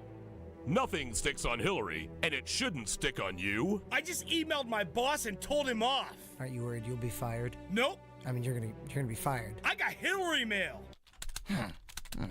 Mike emailed awfully late. I stand with you if you stand with me, regardless of what you stand for. Hillary Mail. For when you just want to do whatever you want to do. You fellow wenches, are you looking for a buccaneer to bed? Or a first mate to swab your poop deck? Well, no one should have to face scurvy alone. Visit piratesonly.com. Think of the pirate possibilities, such as Clamdigger 69. I'm Clamdigger 69. I have plenty of toys and eccentric things in Davy Jones's locker, if you know what I mean. Again, that's Clamdigger 69. But let's not forget about Make My Roger Jolly. I'm Make My Roger Jolly. Allow me to be the first one to truly discover your booty. I'm Make My Roger Jolly. Pirate 542. And Cabin Swain too. Hey, don't forget about me. I'm Cabin Swain too. You can come and frolic around my mizzenmast. I'm Cabin Swain too. Find your buried treasure at piratesonly.com, where X marks the spot. I'm Julian Assange, owner of Julian Assange's Sausage House, located at Flat 3B in the Embassy of Ecuador in London. If you can't get enough of hundreds of thousands of leaked emails about banal topics of insignificance, at least fill up on me sausage. And for dessert, enjoy a conspiracy in 3 delicious flavors. Crooked Clinton coconut, don't deport me bro mango, and hacker's surprise. No surprise here, it's criminally good. Haha. Julian Assange's Sausage House, in the Embassy of Ecuador in London. Help pay for me cost of living. Free sausage to Swedes.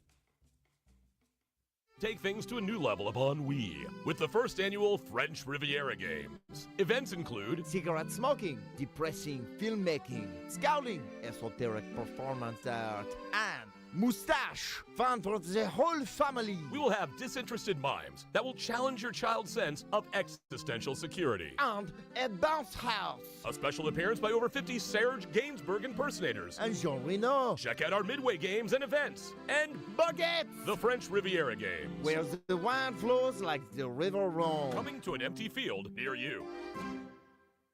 Life's not fair! Have you felt neglected? Have your needs been denied? We are currently bringing a class action lawsuit against the news junkie. Have you been denied any of the following? Magnet, shirt, bumper sticker, $50 gift card, badge, chat room impunity, live trivia complaints, self-validation. Or otherwise! If you've been wronged, please don't delay! Take back what should have been yours! Join the ASCII class action lawsuit today!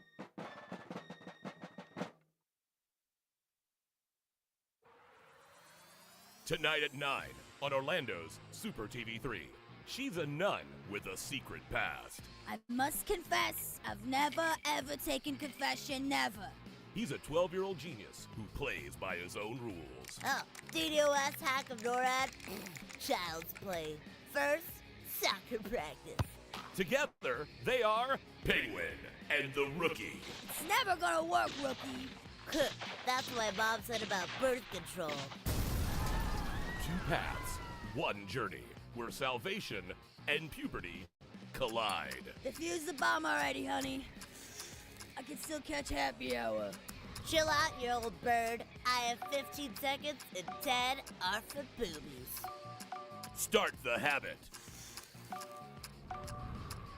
Penguin and the Rookie on Orlando's Super TV 3. Every year, people spend thousands of dollars on pedigreed show-quality dogs. Fancy, right? Now look at your own dog. I'll wait. Feeling like the dollar value of your beloved pooch might be a little lacking? Hi, I'm Charlie Sousa. With my patented formula for canine restoration, my team and I flipped over 800 dogs last year alone. And this year, we hope to double, triple, or even quadruple the value of your domesticated best friend. Paid $100 for your chihuahua at a rescue shelter? We'll take that little shaky son of a bitch and duct tape a spoiler to his hiney, increasing downforce and road traction. Bingo, bango, bongo. That mutt is easily worth his weight in pewter commemorative figurines. It's as easy as that. Has Rex's eyesight started to fail in his twilight years? My system will teach you to prop him up in front of a piano while wearing sunglasses as we pipe in the music of a beloved king of blind piano, Ray Charles. Rex's net worth has just increased by 11%. It's just that easy. Flip That Dog LLC is the only solution you'll need for all your dog estimates, restoration, and reappraisals. Hire us today or buy my new book, Life's a Bitch, and Now I'm Rich, by Charles Sousa. Call now. Don't spend money on your pooch. Make it. Flip that dog. Woo! From Fitcore, the latest development in sports rehydration technology. Boston Sports Chowder. You lead an active lifestyle, and you love a hearty chowder. Fitcore's patented ergonomically designed chowder flagon effectively replenishes vital body chowders lost during a hard workout. Creamy, powerful, piping hot. Boston Sports Chowder. Get you off of the bench and back in the game.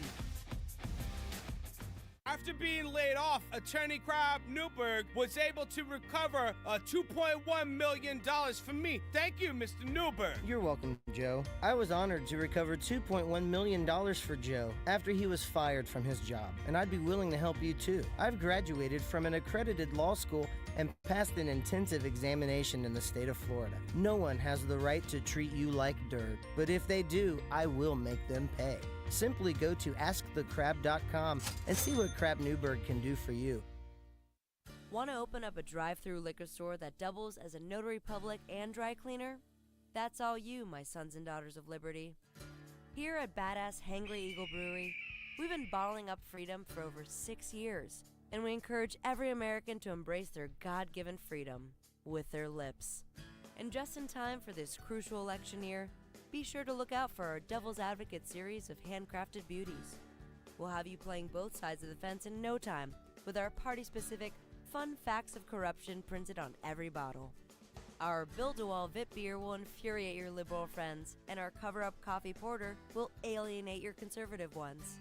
Because what's more American than becoming a multimillionaire off a drunken idea for an app that tells you what kind of pizza matches your suit? Drinking a Badass Hangry Eagle? That's what. America. Badass Hangry Eagle Brewery. America AF. Badass Badass Angry Eagle Brewery!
Badass Hangry Eagle Brewery.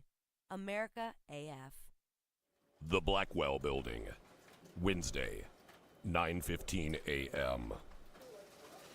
Why are you standing so close to the printer? The paper is so warm when it comes out. Oh, thank God. I thought I was the only one.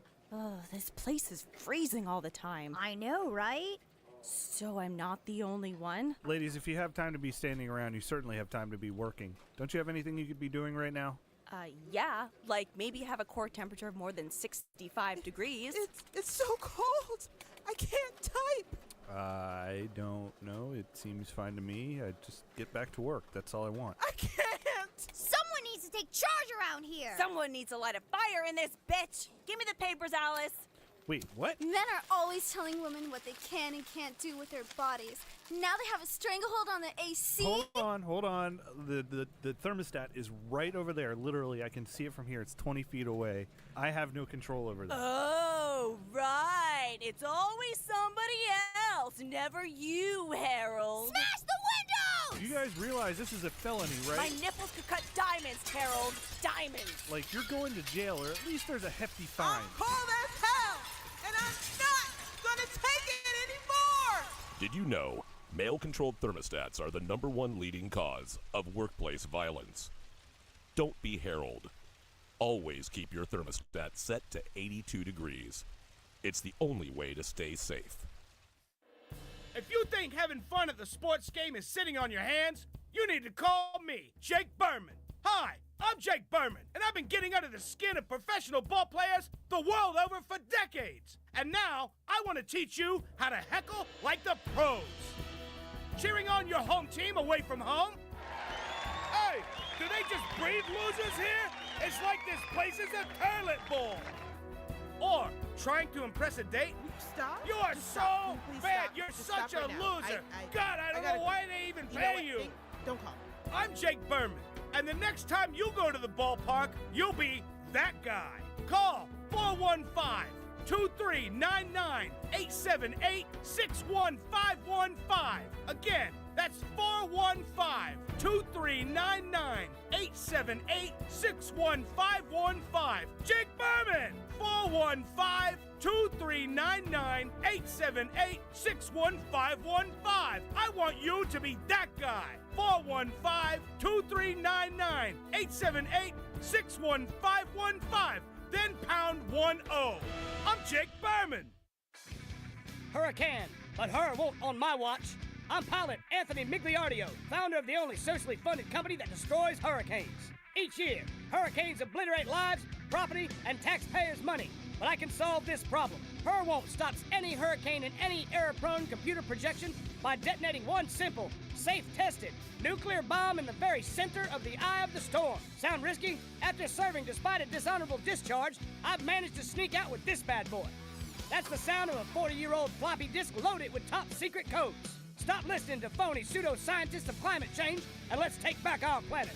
Only with Hura won't. Mr. Migliario will neither confirm nor deny the possession of top-secret nuclear codes. Hura won't. Patent pending, not endorsed by the Better Business Bureau. Mr. Migliario pleads the fifth. This is not a political ad. If it were a political ad, you would know, because it would begin with dark and somber music as I talk about the person I don't want you to vote for, like this. Also, I would drop my voice a little to sound more ominous.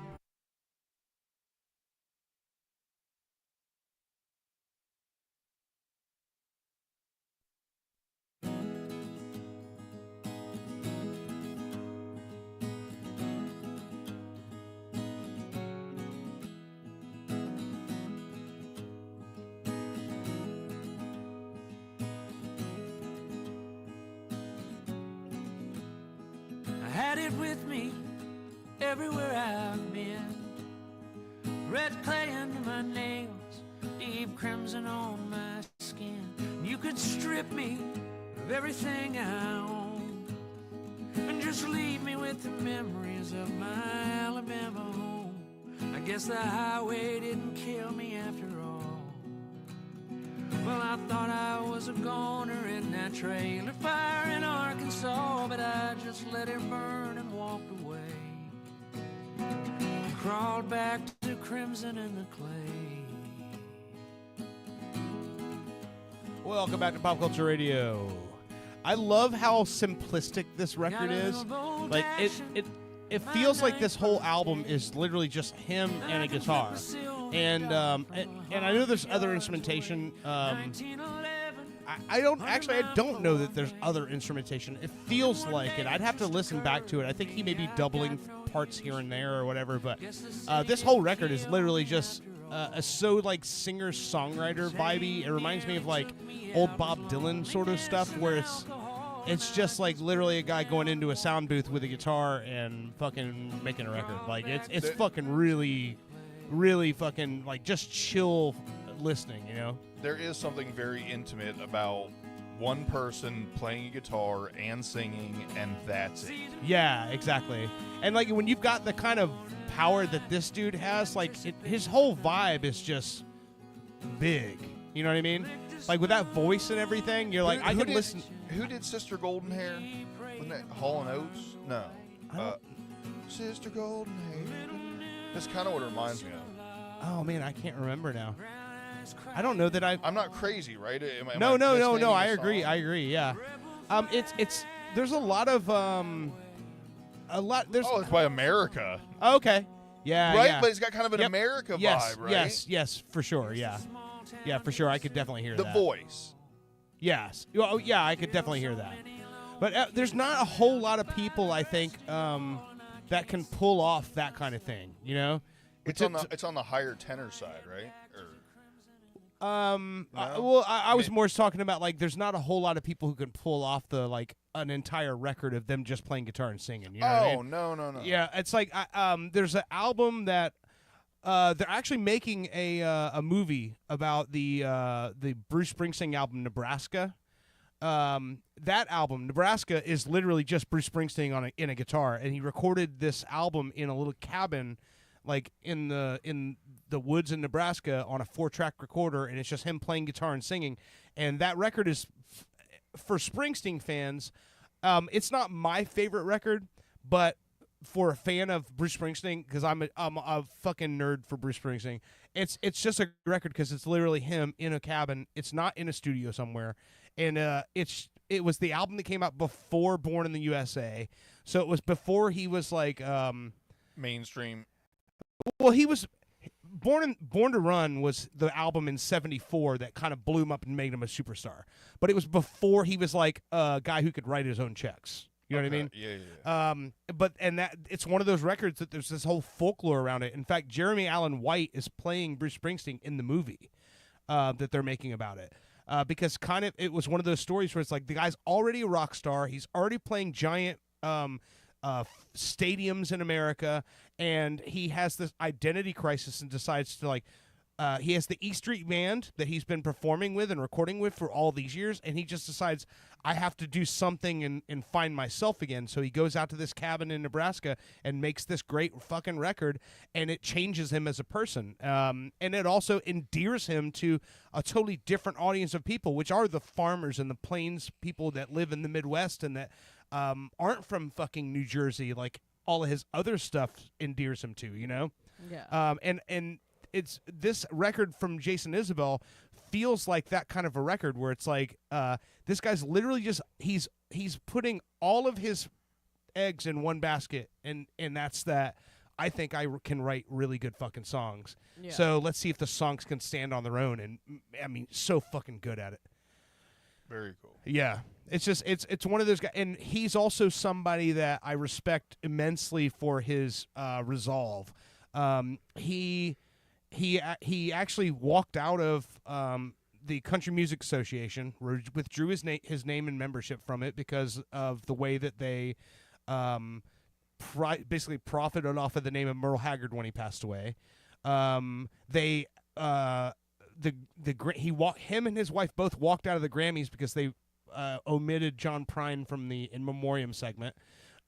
He's just one of those guys who has a very strong resolve, stands up for what he believes, but at the same point, like, he doesn't make his career off of that. It's not like he's writing protest songs, and he's not his music isn't like he's forcing his opinions down your throat. He just doesn't choose to be in the room if he doesn't want to be. You know what I mean? Yeah.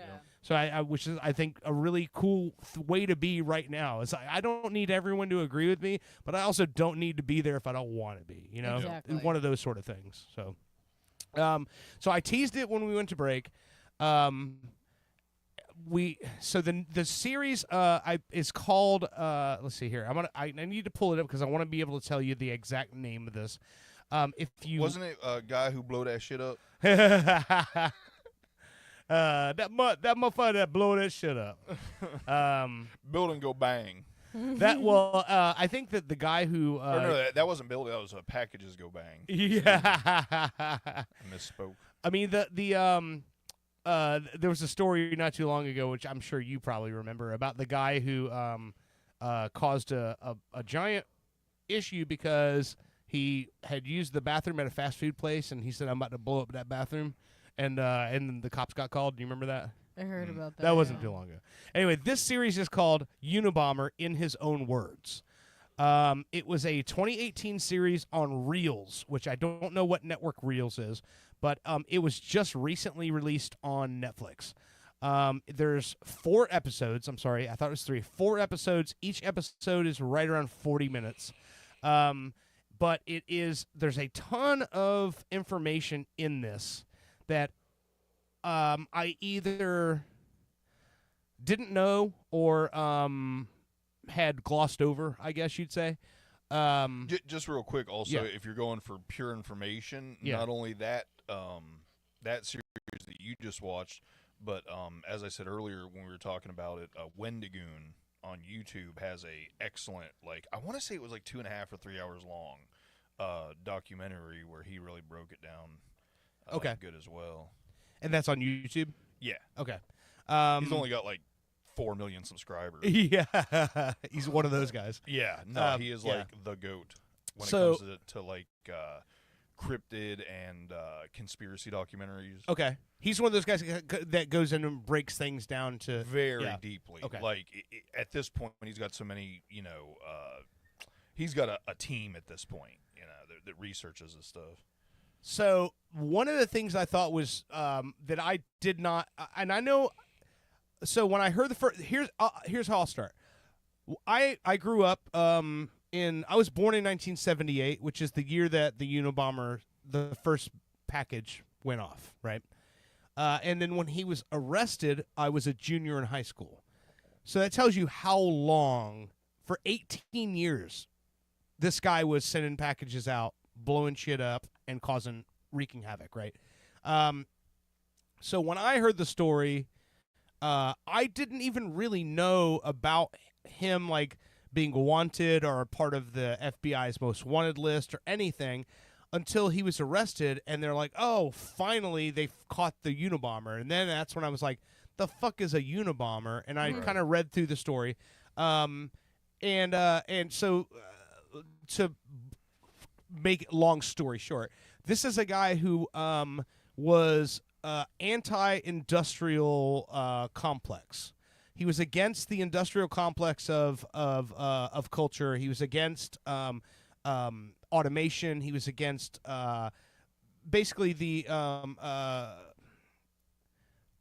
the society, our way of doing things, which is like using computers and machines and all of this sort of stuff to, take the place of human interaction or human labor, self-checkout human interaction. Yeah. Eliminating humans from the equation, basically. Right. I did not know how many of. So he sent out 17 packages that actually exploded over the course of those 18 years. It was almost one a year, but then there was a gap in there where there was time. He took time away. Want to take a guess why he took time away? There was about 3 years where he didn't send anything out. He was in jail? No. Wasn't that when he was writing his manifesto or something? No. I forget. It's because the first 7 that he sent out, no one died. So he took 3 years to figure out how to make a better bomb because he was trying to kill people. Well, and what was really crazy about his bombs was most of them were made. They were all made from scratch, but he used a lot of wood. Actually, in the construction of his bombs, which made them near impossible to trace. Yeah, and so the third bomb that he sent out was the one that was on the American Airlines flight, right? And that bomb blew up, but it wasn't strong enough to do any damage to the plane. So it blew up, and the plane made an emergency landing. No one died. But what he did with that, he put a fucking barometer in it and set it to go off at a certain altitude. So he actually built a bomb out of shit that you can get anywhere. And get on the plane. In a shack in the woods, by the way. Yeah. I don't even think he had electricity. It was a 10 by 14 shack. Yep. 10 feet by 14 feet with no electricity or running water. He had a potbelly stove in it. That's where he lived. Now, here's the part that blows my fucking mind, right? Albert Einstein, Stephen Hawking, Neil deGrasse Tyson. Do you know what those 3 people have in common? High IQ. They all have a lower IQ than the Unabomber. Wow. You didn't know he was a genius like that? Well, I figure it only takes him 3 years to figure out how to kill people with a bomb. Most likely, he has a high IQ. 167. Oh my goodness.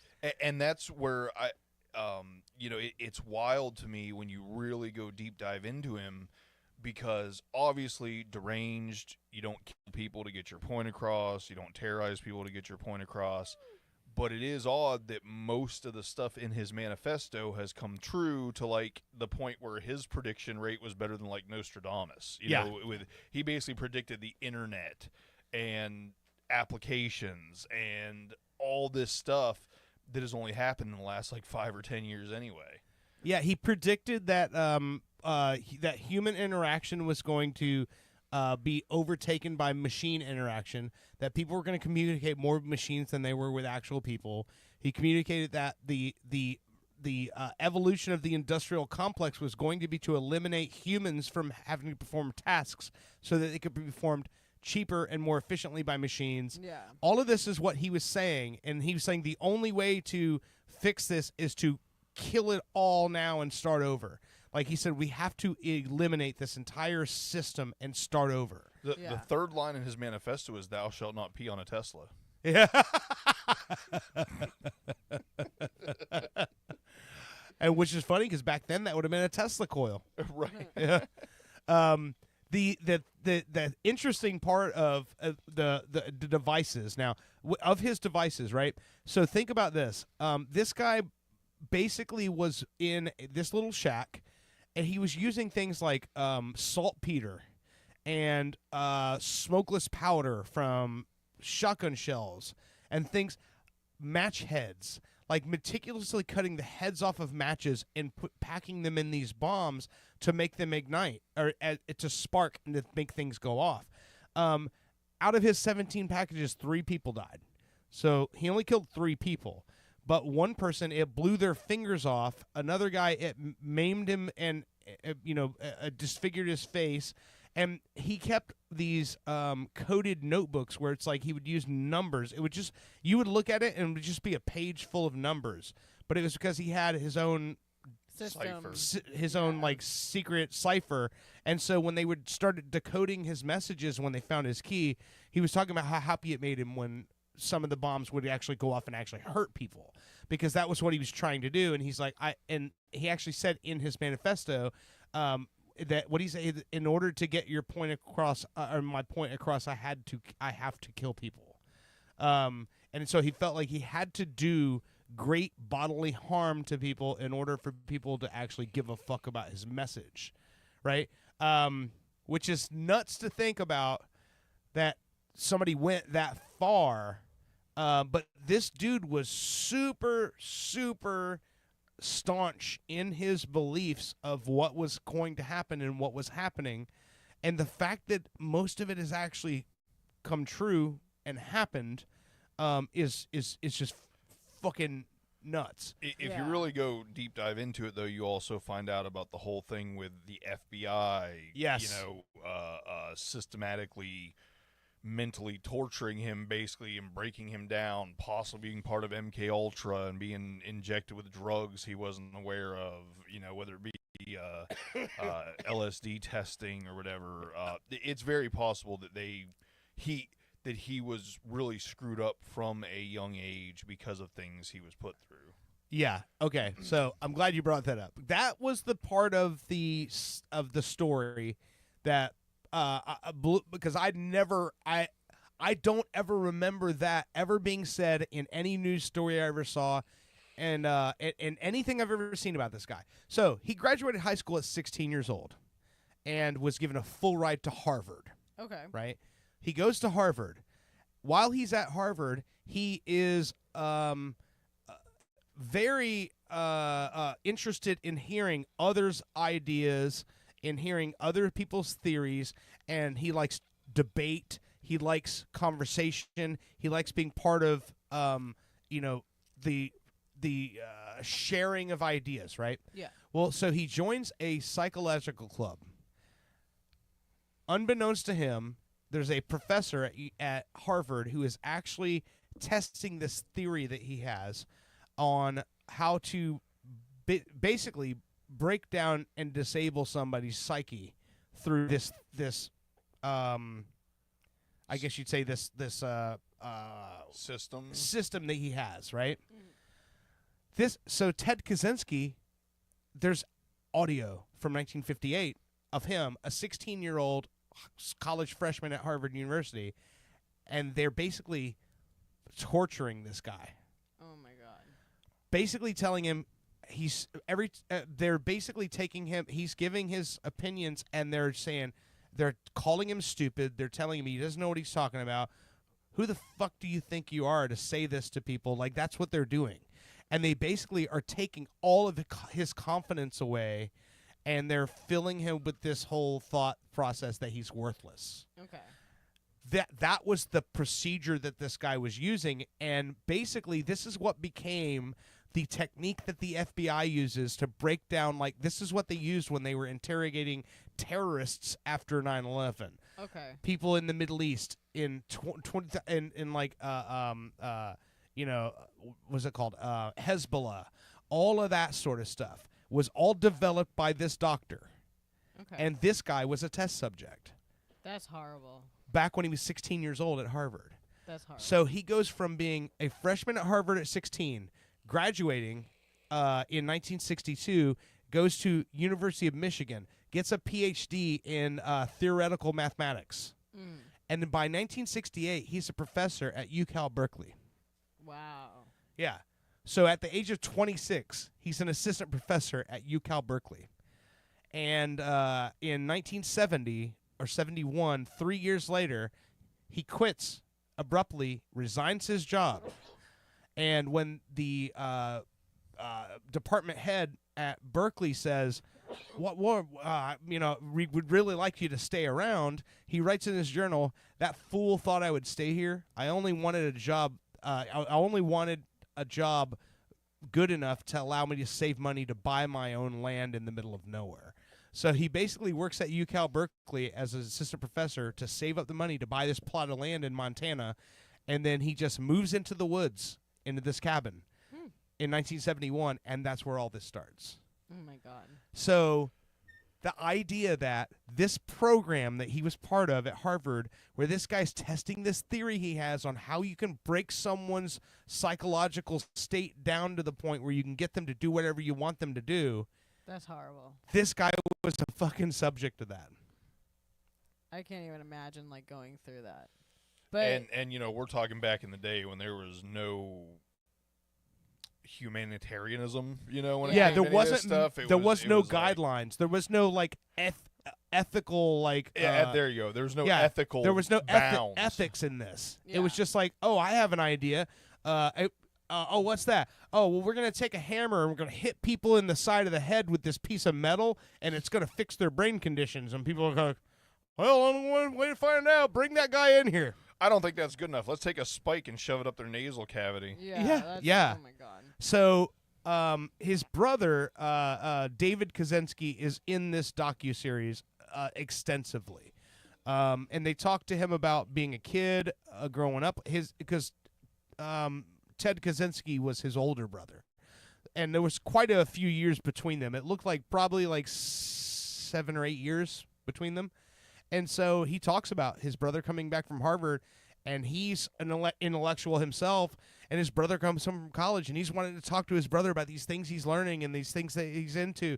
And his brother basically just shuts him down and tells him, you know what smart people don't do? Tell other people what they're thinking. And he talks about how it just destroyed him, like where he was like, all I wanted to do was make my brother proud and, make him proud of me of what I'm doing. And he said he just shut me down. And he says, and we always knew he was weird. We knew he was different and he was unique, but we had no idea. His brother, this guy, David Kaczynski, his wife is the one who basically came to his brother when the manifesto hit the paper and said, look, I know you don't want to believe this, but I think your brother's the Unabomber. Yeah. And comes to him, and he didn't want to believe it. But he goes back home to visit his mother because she had, I guess, had surgery or something like that. And he found a early draft of the manifesto at their childhood home. And when he started to read it, he realized his wife was right, and he had to call the FBI and tell them, I think my brother's the Unabomber. I forgot it was his brother that actually turned it. They never really caught him, per se. He actually got ratted out. Wow. His brother recognized the like this, the it was certain phrasing, right? Phrasing of the manifesto and realized that it was his brother. Like it used certain terms and stuff that he would use in a certain order. That just makes me think of the Oklahoma City bombing and why that happened. Because the kid that did it, oh my God, what was his name? Timothy McVeigh. Timothy McVeigh. He was originally in our armed services. Right. And he was all for our country. But Waco happened. Right. And that, like, what they did at Waco was so horrible, especially to the kids and the women. Like, right. The FBI lied about so much shit. It's not even funny. And right. It's like he saw that and that's when he turned on the country. Like seeing that our government is doing like it, I understand having those types of communities getting guns and stuff and you kind of want to know what's going on. Right. But there's like certain channels you should go through. You shouldn't that start was fires or mishandled fire wrong. on them Yeah. or throw tear gas in where the was kids are and everything. You don't do shit like that. That's horrible. Like that's it what was the kids mishandled died in from. every single way. Right. Like that was such I believe it was on Netflix. There's a whole documentary about Oh, yeah. Waco. Oh, yeah. And it's the good one is the one that has a lot of interviews with the sniper. Yeah. Is that the one you watched? Yeah, That's I've the seen that Netflix one. Yeah, where they had all the video, like the video of the actual surveillance video, the black and white photo from the sniper. Yeah, the video that, from the that sniper was a stone cold motherfucker, and even he was like, "This is fucked up." Yeah, the accelerant from the fucking tear gas is what set the drapes on fire, and that's what Yeah. started all that sort of shit. And like, oh my God. Well, we're talking about the whole torture tactic. Oh, sure. Of Oh, yeah. lights for 24 hours. Yeah, and the know, music playing in loop. Yeah. Offensive sound. Well, they use now on Oh, there's a show that I started watching. I think it's called Special Forces. Mhm. But it's like Yep. it's celebrities, football players, and everything. Yeah, that Heather's are a like, giant fan of that show. We're, I've watched We're gonna it. go watch it, and they blindfold you to take you into interviews. So you're escorted with your arms like behind your back, a bag over your head. You can't see anything. They lead you by your thumbs. Yeah, They grab your thumbs, and that's It's how they. What lead you. show is this? It's called Special Forces. They put you It's on through Pornhub? what? No. No. They put you through like things that what the military would go through, but also like the terrorizing tactics that It's- are done on people. So the It's a blindfolding. game with show kind of thing. It's like or- it's or there's like just, an- it's like a It's seeing if you could last a through test. It's like Yeah. Survivor, okay? It's like an endurance. It's a celebrity endurance show. But what they do is they have 3 people who are retired special forces, Yeah. and they basically put you through special forces training to see who can actually make it through. Because so many of these celebrities tap out. Yeah, you had tap out early, Melanie- but it's also because it's so physically demanding It really and is. psychologically demanding. I actually came up with this show a few years back, but I just called it "How Tough You Is." Yeah. And it didn't like take off. Danny Amendola was on the Danny first Amendola season. was the first season, yeah. Scary Spice was on the first season. Yeah, Britney Spears' little sister was Jamie on Lynn, there. yeah, Jamie Lynn. I'm sorry, Jamie's. Well, Jamie so Lynn far, Spears. everybody you've named, I only Well- see as really tough individuals. Oh yeah, so- Dwight Howard. Yep. Carly Lloyd, the soccer player. She Yep. ended up actually making it all the way to the end. Montel Jordan was in one of them. Mike Piazza, Dr. Drew Pinsky. This most recent season had what's his name? Cam Newton. Yep. Cam was on there. I'm trying to think of some of the other people. Did he wear his granny glasses? Yes. Yes. Oh man, he came dressed up. Like they fucked with him real hard.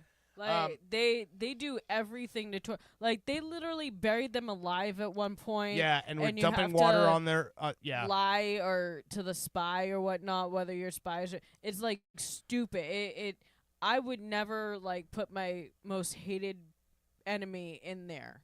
I feel like I could do really well in those shows. It's- 'Cause I'm just like, oh, please end it. Oh man, the thing that they did that Is this to going to be the me- one that takes me out? Yeah. I just got hard.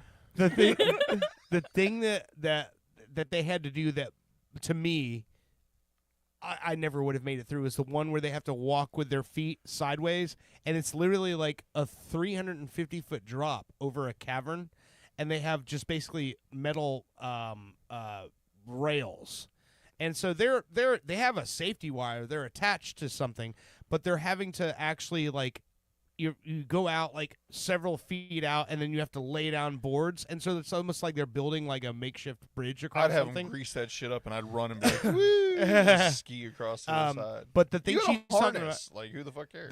the part she's talking about. So at the end of every season, whoever's made it that far, they put them into a situation where they have to actually go out. And they're trying to make it from one checkpoint to the next without being apprehended by the enemy. Yeah. And spoiler alert, they always get apprehended by the enemy. And they get into a situation where it's like you're captured behind enemy lines and you're being tortured until you give up the information. Yeah. And so, like, one of the things they do is they fucking they have all of them. They're completely they completely soak them, like you're soaked in water in a cold room. You standing with your hands up against the wall, blindfolded with headphones on that are playing loud and static and babies crying and all of these noises. Oh, I love it. And you see these people, and it's like it'll show on the bottom of the screen. It's like 8 hours. So Yeah, like it'll they've be, been like, standing yeah. with their hands against the wall for 8 hours, and you see them, their whole body is shaking, and that's the point in every season I've seen where somebody in that room just takes the headphones off and just taps out. It's like, fuck it, I need to see the umpire. The umpire is the guy who is like, they never show his face because he actually still works in Special Forces, but he's the one who you have to go see if you're going to quit. Like, if you're like, I'm done, like, I can't do this anymore. Yeah. And it's the psychological side of it is what gets people so much more than the physical side Yeah, of it. because I mean, you gotta figure you have football players, you have a lot of Olympic heavy, athletes, Yeah, you have and a lot yeah. of heavy duty people who can like do tough challenges, and it's like to see them, you know, make it through a good amount of things, but then when it comes to like psychological shit, they don't think about the psychological shit. Like, I mean, I had a friend who was in the armed services, and she told me like my commanding officer told me to take out a kid. You gotta think about what goes through somebody's head. Like, have they actually like put into? You have to listen to your commanding officer no matter what. Like, you gotta do what they tell you to do. But it's like, would you be able to sit there and take out a kid? I mean, I'm sorry, I have kids, so I probably wouldn't be able to, even if they were coming at me with a bomb. Like, I don't know. It's psychological at that point. Like, it really fucks with you. I like to think I'm a badass and I would be able to, you know, and You like keep to in think mind- you'd be able to kill a kid? No. That's why I stopped. Because I 100%. I was about to say that. I know that's kind of where you're headed. Like, wait a minute. I would 100% not be able to do that. I'd but- mow all them little suckers but, down. But whenever, like, when you look at these, like, wartime situations and you look at people who are, like, you know, really terrible people, I mean, you know, Osama bin Laden, people of that level, and in my head, I have this, like, feeling like I would fucking mow these people. And at the same point, like, if I was, like, face to face with it, like, you're going to kill a human being. It doesn't matter how bad of a person that was. I don't know If you could actually, if pull I the would trigger, actually yeah. be able to do that. You know what I mean? I think I would have a real come to Jesus moment in that moment, and I might find out there's a lot of things I've been lying to myself about over the years. You know what I mean? Yeah. Because that's a pretty hardcore thing to do to end a life. You know what I mean? Yeah. It's weird because I feel like I would have no problem with it, which kind of bothers me. No, I'm on the same You know what I page as mean? you I'm like, because fuck I it. seriously sit here, like, and think like, I'd Not the much kid. rather. By the way, sorry, but not the kids. By the way, No, that was a I'd joke. much rather- But like Bin Laden and stuff, fuck that. I'll mow that motherfucker I'd much down. rather kill a human than kill an animal. Like, Well, my whole thing that's is my I'd be thought okay killing a human if it's to defend other Yes. lives. Right. Yes. I hear you that. Yeah, I hear you in that. But when it comes to these challenges and whatnot, like, I love Real World Road Rules, the challenge. Yeah. And I Wait, sit wait, at say that home- again. What? Real world road rules. Say again what you just said. I love the Real World Road Rules challenges. The river. Yes, exactly. Like, I Scooby-Doo show. rewatched. I I used rewatched to watch that. all of them. Challenges. I rewatch all of them. Okay, like Owen gets upset because he's like, "Is this over?" I'm like, "This is the last one. It's the last episode of this season. Not like Yeah. it's the last one ever. It's the last one of that season." And I look. This at is the last one till the next one. Exactly. I'm sitting there watching it. And I'm like, I could do some of that stuff, but when it comes to heights, I can't fucking do that shit. There's no way I'm jumping off the side of a cliff or going on a tiny little board over a city street in like China. I'm sorry, it's just not gonna happen. Yeah. And then they have these other people who go on there who can't fucking swim. Yeah. Like, a lot of the like, there's Leroy. He's like one of my favorites. He's like, I'm a black guy. We don't know how to fucking swim. Are you kidding me? And like, it's kind of true because most of them on there, I'm black. I don't fucking swim. What the fuck It's are funny when you talking hear about? people like And I'm on like, these shows that do that. Yeah. I'm like, okay. And there was this one guy, Jose. He's from Big Brother Challenge, and he's like, Pretty sure yeah, it's pronounced Jose. the way that my grandmother wanted to teach me how to swim was throw me in the middle of a lake. Well, that's and how I John Wayne almost- taught us. And he's like, and I've just never been in water since. Like, I don't swim. So he tries to do this one challenge that's swimming, and literally nobody believed that he could not swim, and he's sitting there like almost drowning, like the whole time. And you have to go underneath the water and like get down there and move a ring around this obstacle and whatnot. So his you only have 30 minutes to do it. So his teammate actually had to do it It's as a he's racist holding ass on. game show. But no, I mean, there are people that Next go up on on Black there- People Can't Swim. There are people that go on there and are like, I mean, that's fucked up, right? Sounds like a South Park bit. I can't believe this is like on TV. Yeah. You know, like, kind of but they sit there and they say like, I really hate heights. But a lot of them go through the height challenges with no problem. Then you have these ones who like have major fucking breakdowns, like they're sobbing, they're like freaking the fuck out, shaking and everything, and people are like, get the fuck over it.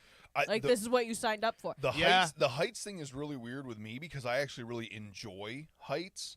I used to love operating the 40-foot, 80-foot boom lifts. Yeah. And I would be doing jobs where it's like you're not supposed to get out of the basket or stand on the railing when you're 80 foot up in the air. No. But you're also unable to install what is being required of you if you don't stay do in the that, basket. yes. Yeah. So I actually would always enjoy these jobs where I was way up in the air, I'm tied off and all this stuff until you slip. Yeah. 100%. And then once you slip, you get this fucking, for me, I would get this like pit in my stomach, like almost like a pain in your chest. And like I would be okay until that happened, and then I'd be fucked up for like a day or two. Yeah, like exactly. And we're talking about if I'm in the air for 7 hours, it's bothering me for 7 hours. That's, like it would sounds take excruciating. Yeah, it would take a couple days to get rid of that pit in your throat or chest or whatever it was. Which is a really odd thing because, like I said, other than that happening, I actually enjoyed it. You're up away from everybody else. You're in fresh air. You get to see all the landscape and all the buildings from a bird's eye view. Like, there's so much I like about it until you have that near fall, and then you're, like, jacked up for days. Well, when I worked at Universal, we had to be in lifts and the boom lifts and all that stuff to get up on the facades and everything. And I'm terrified of heights. I don't want somebody else operating it whatsoever while I'm in there. I don't want I need to be in control of what's going on. That's why I won't get on a plane. And it has nothing to do with the heights it's just I don't know the person. I've never used like a taxi or an Uber. I refuse to get into a vehicle with someone that I've never seen them drive. I don't know their value system, I'm just like, nah. So a plane. Don't get in a car with me then. Right, so, I wouldn't. But the plane is like the ultimate level of that. You know what I mean? We're going to go off the ground? Are you kidding me? How was your day yesterday? So can I interview the pilot before we take off? Well, there was this one time I was working on one of the stages at Universal, right? And one of the cherry pickers. We were only going like 20 feet. It wasn't that bad. So I'm in there by myself, and I'm up there trying to fix the lights, and my designer is also puffing like the smoke. Okay. And he just keeps take pressing this fog machine up on the island. He was like doing the fog machine and telling me to focus on him. I cannot see where he is down there. Right. Because the fog. And he just keeps going and going. And I'm like, dude, I can't fucking see you. And now I can't fucking breathe. What would you like me to fucking do? Because it's all coming up here. That's pretty funny. And he was like, oh, okay, hold on. We got to wait like 10 minutes. I'm like, so you want me to stay up here for 10 minutes with this one light that's heating up horribly for me to wait to focus it on you? Like, come on, dude. That's fucking. That is kind of funny. They send you up in a high lift and they shoot a bunch of fog, and they're like, "Why can't you see? Exactly. Why can't you see?" But Man. like one of the people that would drive the booms with me, right? We would be driving from the back lot into the park, and he would go really quick. And I'm sorry, but I don't like heights. Even if I'm like 10 feet off the ground and I'm harnessed to the thing, and you're going over like rocks and no, that freaks me the fuck out. What if we go into a sinkhole? Then we're all going fucking down. Like, I was like freaking out every time he would drive it. And he wouldn't let anybody else fucking drive it. Because you're all slow as fuck. No, I wouldn't go slow, but at least I would make sure that I was paying attention to what the road was doing. So that way, if I had to move the wheels anyway, so that way we wouldn't like end up with one wheel in a pothole or something, we'd be on like even ground. We wouldn't be bouncing around like fucking morons, you know? It was ridiculous. I think the most amazing part about this conversation we're having right now is that Bushy didn't know what Special Forces is, because I thought Heather has told everyone about this. Oh, the show? She's so obsessed with that. It's funny because when her parents were here last weekend, or I say last weekend, a month ago now, she got her pops to watch that show, and now pops loves that show. But it is really a fun, different show. One thing I will tell you: have you watched any of the overseas versions? No. Okay. Watch the. I was probably better. Watch the UK and the Australian version. Same dudes, like I can't remember, Foxy, the instructor that's with the mole. He's in both of them. Foxy, Foxy, the instructor with the mole. That's his last name. He's an older guy. He's like a gray-haired, he's probably in his early 60s. But he's one of the retired special forces Foxy, guys. get your mole over here. Yeah, but he in the other Australian versions, there's I can't remember who the celebrity is, but she's like a TV personality in Australia. He's grabbing her by the straps of her sack. Of her or what do they call it, her kit, and he's dragging her through the mud, and he's calling her a fucking Muppet. Get the fuck up, you fucking Muppet! And they're screaming at them and cursing at them. With the celebrities on the U.S. version, there's no way they would get that level of celebrity to be on the show if they were being treated like that. No.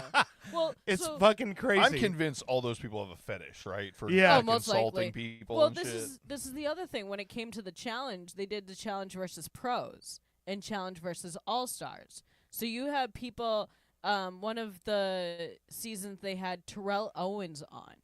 And you know how he is. Yep. He's a fucking douchebag. Oh, yeah. During one of the challenges, he literally told everybody from the actual challenge people not to talk to him whatsoever. Now, mind you, the challenge people are dropping like flies because one, she had to put her father down, not down, but they damn, that's a rough show. Shoot your father. He was really sick and on life support, and they were like.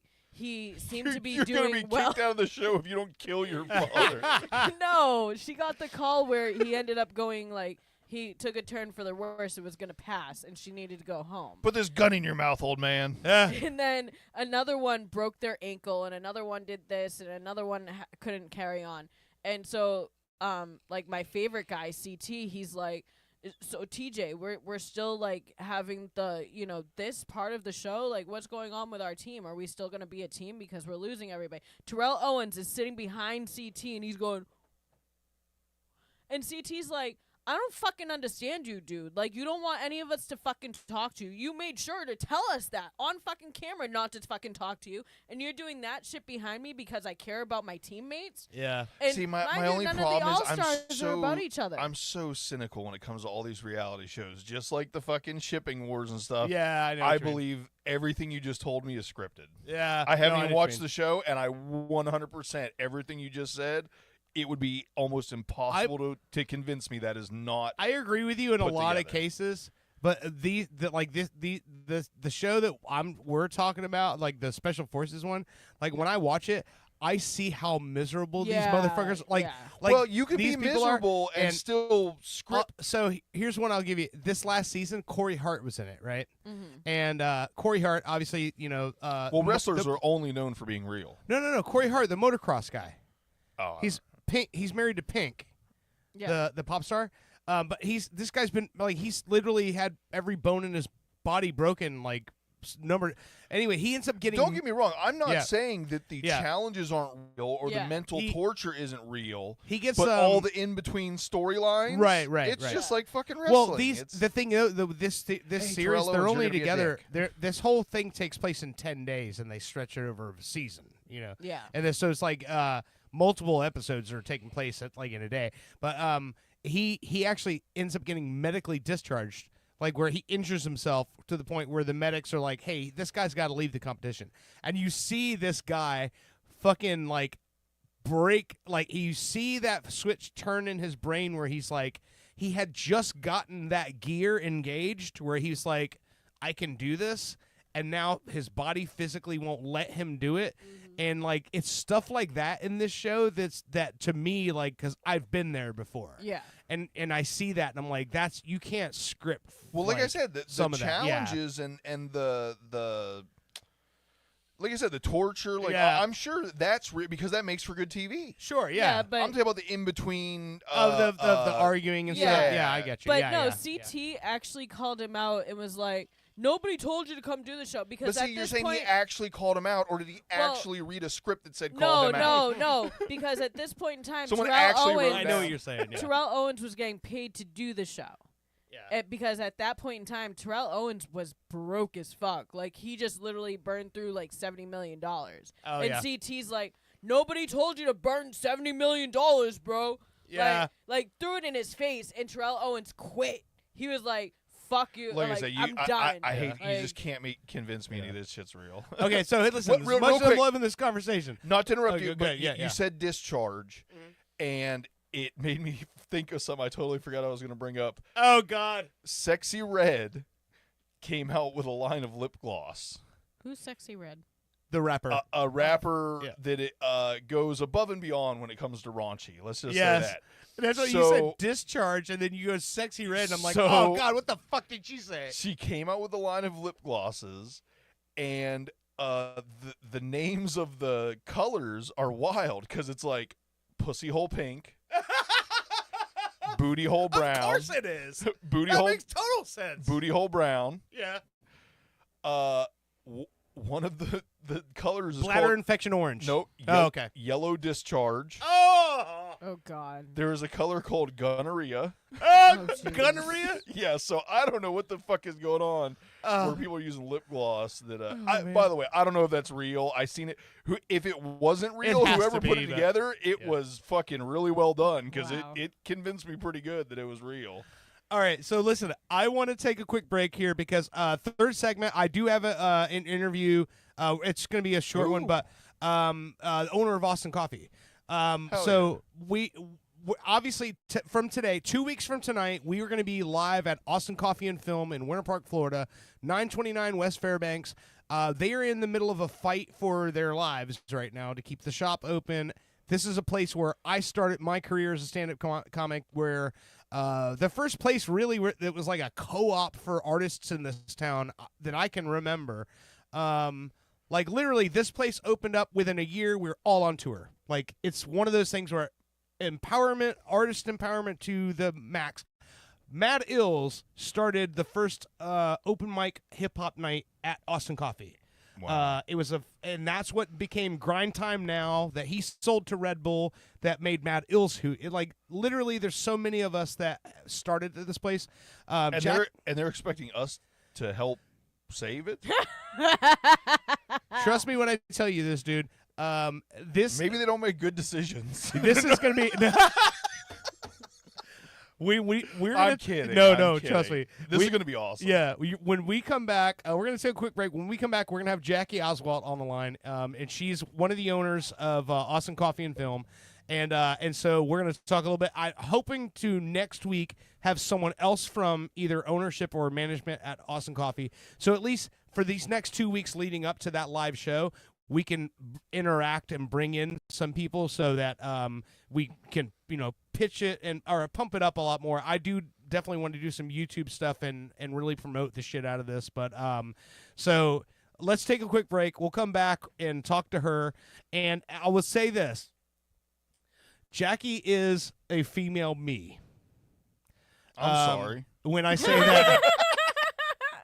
That you mean an awesome person? When she, we bicker like brother and sister, and she calls me out on my bullshit regularly, and actually I think Heather will probably attest to the fact she's probably one of the few people that will literally call me out and on some of the fucking stupid shit I've done over the years and all my bullshit. So hopefully. I think this is going to be something you guys are going to want to hear.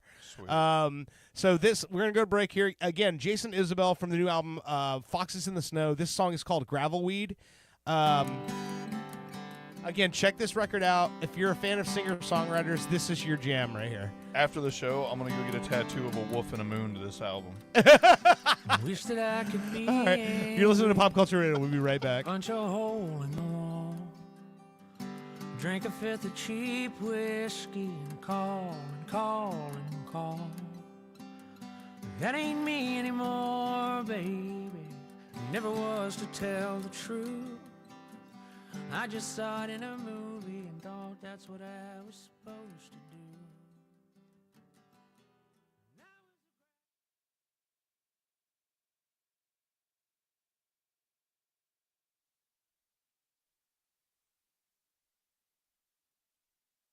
The twilight years are the best years of your life. But you might not know that if you're just watching TV. Hi, I'm host Chris Christopher. And I'm Neil Scheinfeld. Getting older offers insightful commentary and wisdom to those of you enjoying your last years. We understand you have, at best, 4 more years left. Getting older shows old people, not unlike yourself, doing things exceptionally better than you. Drop us a line to be featured on the next episode. And do it quickly, sooner rather than later. Time is a precious thing, and so is tuning in to Getting Older. After I got food poisoning from hamburger paste at McFrugal's, attorney Crab Newberg was able to recover $6,900 for me. Thanks, Mr. Newberg. You're welcome, Cinnamon. I was honored to recover $6,900 for Cinnamon after her severe food poisoning, and I'd be willing to help you too. I've graduated from an accredited law school and passed an intensive examination in the state of Florida. If you've been given a raw deal from food paste, simply go to askthecrab.com. With Crab Newberg, you've got a case. This is not a political ad. If it were a political ad, you would know, because it would begin with dark and somber music as I talk about the person I don't want you to vote for, like this. Also, I would drop my voice a little to sound more ominous as I tell you things about the candidate that are designed to scare you about the future if they were elected. Facts are not important here because I'm just trying to manipulate your feelings. But I don't want to end there. Now I want to make you feel good. So we'll switch to more upbeat music here, as I now tell you the person for whom I want you to vote for. Again, facts are not important here. We will just say things like our candidate will provide better schools and lower taxes and puppies and kittens for all. Finally, if this were a political ad, you would hear a statement about who is paying for this, like a political action committee, which raises millions of dollars from the very wealthy with hopes of getting you to vote for the candidate that they think will benefit them the most. The Phillips File is responsible for the content of this ad about the making of a political ad.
The war on vending machines is hitting closer to home. It's hitting the workplace. Salutations! My name is Dr. Patience McCracknuts, PhD.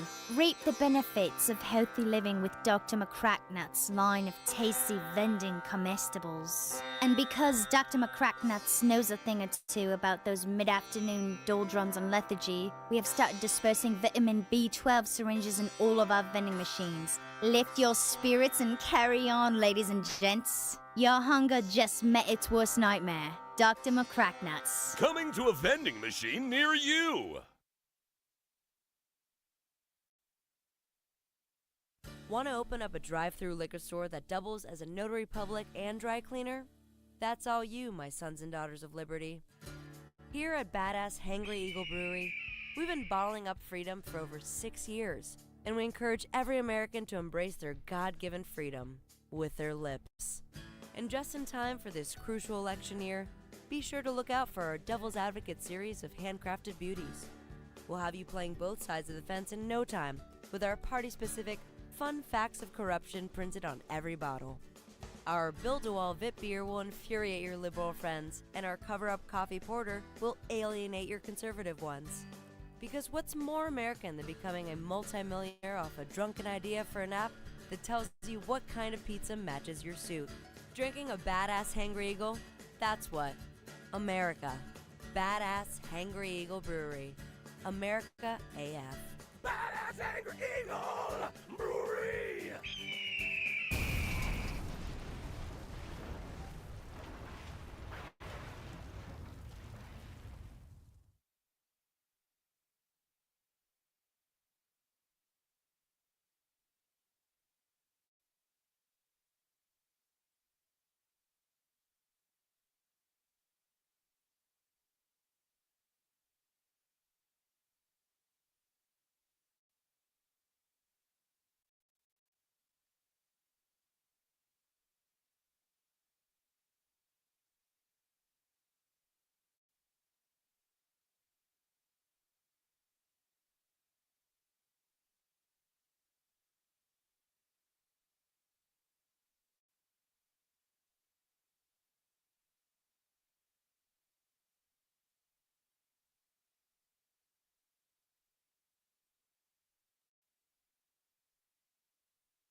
Badass Hangry Eagle Brewery.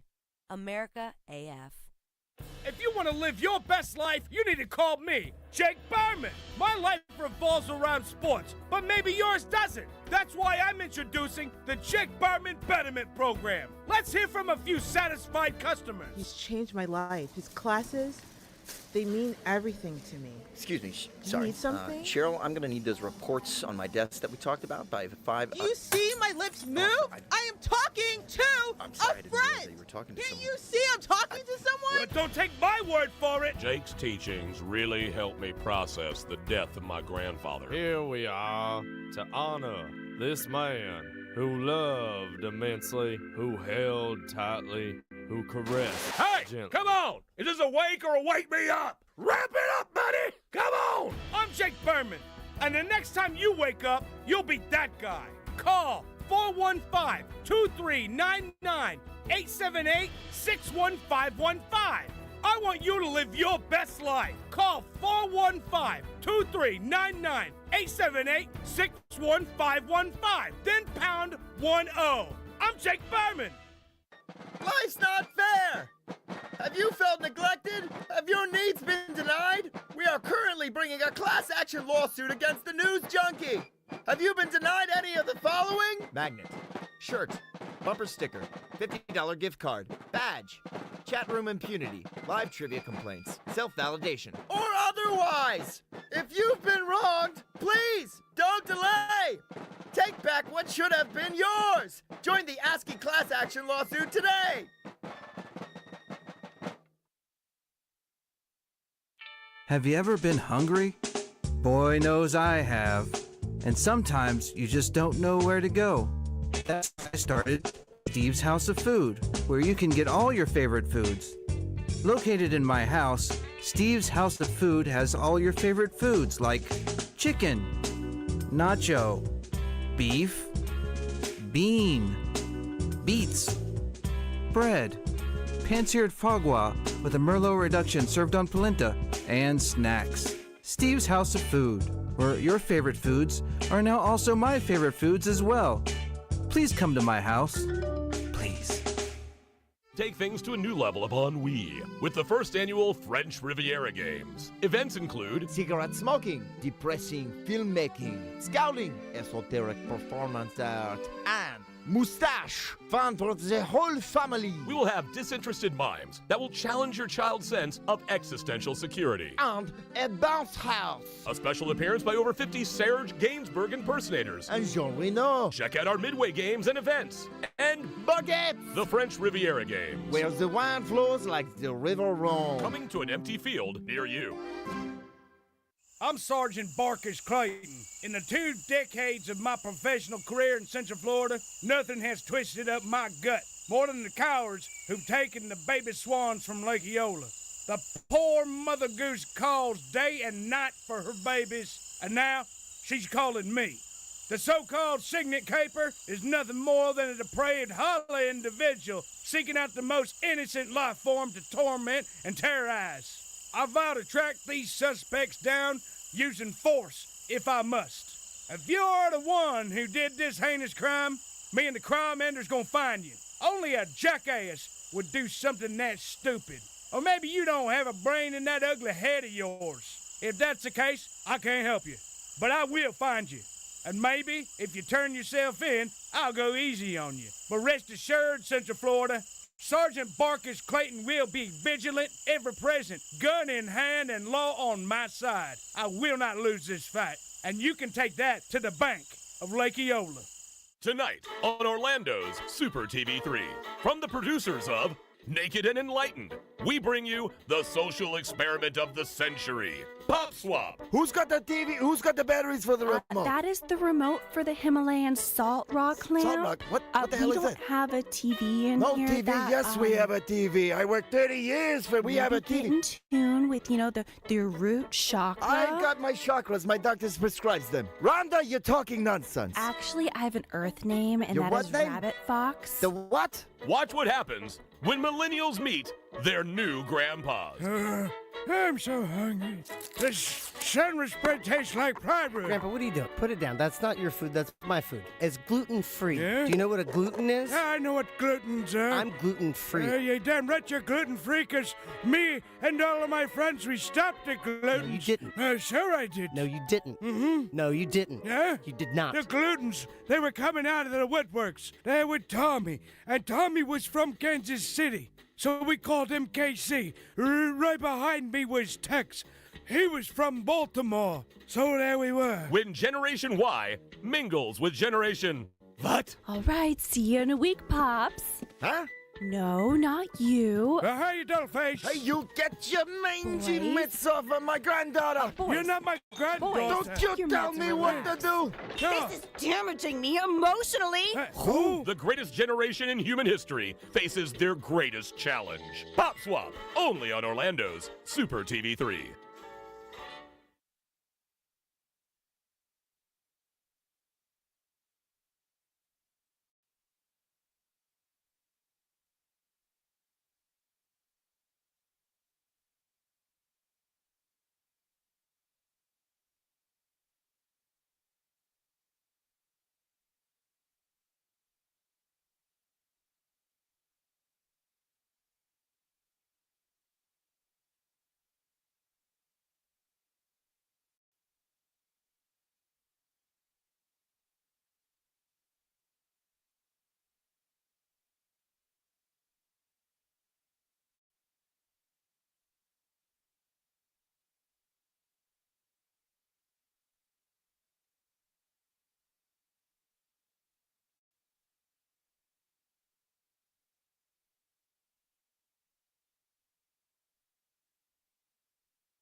love my love. I love her mouth. I love the way she turns the lights off in her house. And I love my love and her velvet bed, where she's heard me sing the words that can't be said. And all the dreams that die unseen, all the knife and hide remain it took to put my soul to sleep. Now it's easy. I love my love. Welcome back to Pop Culture Radio. Again, Jason Isbell, Foxes in the Snow. This is the title track of the album, Foxes in the Snow. This album came out March 7th, so it's just last month. Check this record out. This isn't like club banger, like this isn't like get you ready to go in the morning. This isn't get you to work kind of music. This is like this is an art project in my opinion. If you're a music fan, this is great fucking shit. This is my favorite out of the ones you played so far. Really? This is amazing. It's bouncy, right? It's like oh God, what's the song I'm thinking of? It reminds me of another iconic song. Okay. It'll come to me. Yeah. He said, "There's any of you guys watch CBS Sunday Morning ever?" No. Okay, just me, nerd. Old. But I didn't know. but Jason Isbell and his wife Maren Morris were featured on CBS Sunday Morning before. Some in-depth interview stuff. They're a really interesting couple because she's a member of Highwaymen, which if you don't know what Highwaymen are, it's like the Highwaymen. Highwaymen were Willie Nelson, Johnny Cash, Waylon Jennings, Chris Christopherson. They were four male country stars who came together and formed a supergroup. So the Highwaymen are Brandi Carlile, Maren Morris, and God damn it, I feel like a piece of shit, but I don't remember the other two. Anyway, Amanda Shires is one of them. I can't remember who the fourth one is. And they're all country music females that are doing the same thing, and they come together and they make really great records together. And they actually got Dolly Parton to join them at Newport Folk Festival a couple of years ago and had an amazing set where she came out and performed with them. They're really, really, and Brandi Carlile's new record is out right now with Elton John. She grew up as a gay woman in the Midwest, knowing she's gay and loving Elton John. And she actually, on CBS Sunday Morning last week, she was showing her notebook where she had written "I love Elton John" like hundreds of times in her notebook because he was the first person that made her realize, hey, it's okay. Yeah. You're good. Exactly. So she made a record. She's like, it's okay to be you're not what people call normal. Yeah. And she made this record with Elton John, and what they did was they put cameras in the walls of the studio, and they all knew the cameras were there. They filmed the entire process of making the record. Elton John broke into tears and started sobbing, singing one of the songs that she wrote with Bernie Taupin, his songwriting partner, because it's all about him singing to his children when he's gone one day. Yeah. And he says, he throws his headphones and his glasses down, and she goes, "Are you okay? I'm sorry." And he says, "It's not you." He's like, "I've never done this my entire career." He said, "I'm singing this song, and I'm putting myself in the song." Yeah. And so it's really cool to see people having those like breakthrough moments that you figure a 50+ year career. Exactly. And you're having those new like pull the bubble wrap off moments, which is fucking awesome, I think. So anyway, sorry. Real quick. Yeah. Mad World. Mad which, World. That's the song that reminds me of. It Okay. kind of has the same vibe. Ironically enough, that's America too, isn't it? I probably. Right. The goddamn Bushy's going through his parents' record collection today. This is a good time. Good show. All right, so I pitched it before the break. In 2 Saturdays, we will be live at Austin Coffee and Film doing a live broadcast going back to my old stomping ground so we can fuck some shit up there. And I have on the air Jackie Oswald. Jackie, you there? I'm here. So I pitched it before the break, and I know you didn't hear it because it's Morgan's birthday tonight, right? It was. We went out to dinner. Morgan is the GM of Austin Coffee and Film, Jackie's daughter, she's leading the fight right now in everything that's going on at Austin Coffee with the city of Winter Park and all the building that they're trying to do. And I pitched before the break, and I said, this is going to be a fun interview. I said, Jackie is like a female me. And I said, I'm sorry. Hey, my friends enjoy it. They say I'm entertaining. Well, what I said was, I said we have like sort of a brother-sister relationship where like you're like one of the people that will call me out on my bullshit. Oh my goodness. We're 18 days apart by age. Yeah. Oh, nice. The universe had to align to make this happen. So you guys are the same sign? Yes. Are you Capricorn? Yes. Oh my God. How the F did you not? I'm sorry. How the F did you not know this? You can say fuck. We're Okay. internet. Yeah. We're, Okay. This is iHeart. You can say whatever you want. We talked about cum earlier. Not just earlier, every show. Yeah. Every I got fucking stories show. about that. You got a good cum story? I have the best cum story ever. Come on Oh, with it. Jesus. Okay, so I side hustle bartending, and I worked at this bar for years called Muldoon's, right? And there's this fucking weird ass guy that sits there. And my friend was telling me one day, she's like, Mike? And I go, oh, that guy's so fucking weird. And she's like, I caught him jerking off over there in the corner. I go, you're fucking kidding me. I go, what'd you do? She goes, I put my finger up like a mother and said, no. And he, like, I slapped it with a thanked her ruler. for- He said he thanked her for not ratting him out, and she told everybody. So now we call it the cum corner. Nobody sits in that seat. I was about to say, if I caught him, I would have literally been like, hey, everybody in the bar, this dude's jerking off in the corner. No, she told the bartender on duty, and the bartender goes, again? Oh, no. Wow. Well, he tips better on those nights. He does it during the daytime. Is that sad? Oh, yeah. Yeah, that is very sad. Well, don't tell me that. Then I'm sad. Jackie, I want to introduce you around the room here. So we're going to have a full cast the night of the show, but tonight Owen is not here because he is watching the children. But we have on the share the person you just talked to. That's Bushy. Hey. And I talked to Jackie last night, and so Bushy, that's the Bushy I was talking about. And also we have Boston Brittany. This is Owen's fiance. Owen is at home taking care of their children right now. So Brittany is essentially in the last you've been pregnant for what? Ever. For like for at least like 3 years. Yeah, they just had their second child. So the first one was born October of 23, and then William was born when? December of 2024. Yeah. Ooh, Irish twins. Yep. That's what I keep hearing.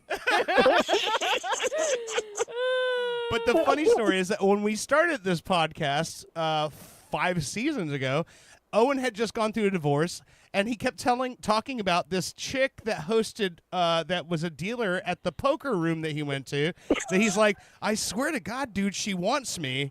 And we would make fun of him, and now here they are, 5 years later, First off, hold on. engaged to be married, and have 2 children. I have Talk wanted about a cum Owen- story. I have wanted Owen. At least twice. I moved to Florida in 2012.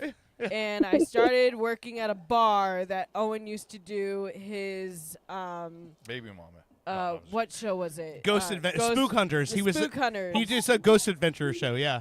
And he'd like do a little podcast there. He'd play some poker, drink a little bit, and be gone by the time the bar started filling up at nighttime. So I met him that way originally, and I was like, "Oh my God, he's so good looking! Like I would totally get with that dude." Wanted him from the start. Have you seen him jerk off in a corner? No. It's impressive. Well, then you weren't doing your job very well. I know, right? And then you guys should have marked the wall like kids growing up. like oh, this one, he hit higher on the wall this time. Oh my God. Mr. Asparagus. He ended up becoming friends with my brother and my mother, and didn't know that like I was, siblings with his best friend, and didn't know that my mother was, our mother. Is like crazy. So And then obviously, like, unfortunately, my brother passed and he went through the divorce, so he was like Oh. there for all of us, and we were there for him, and that's kind of how it happened. So.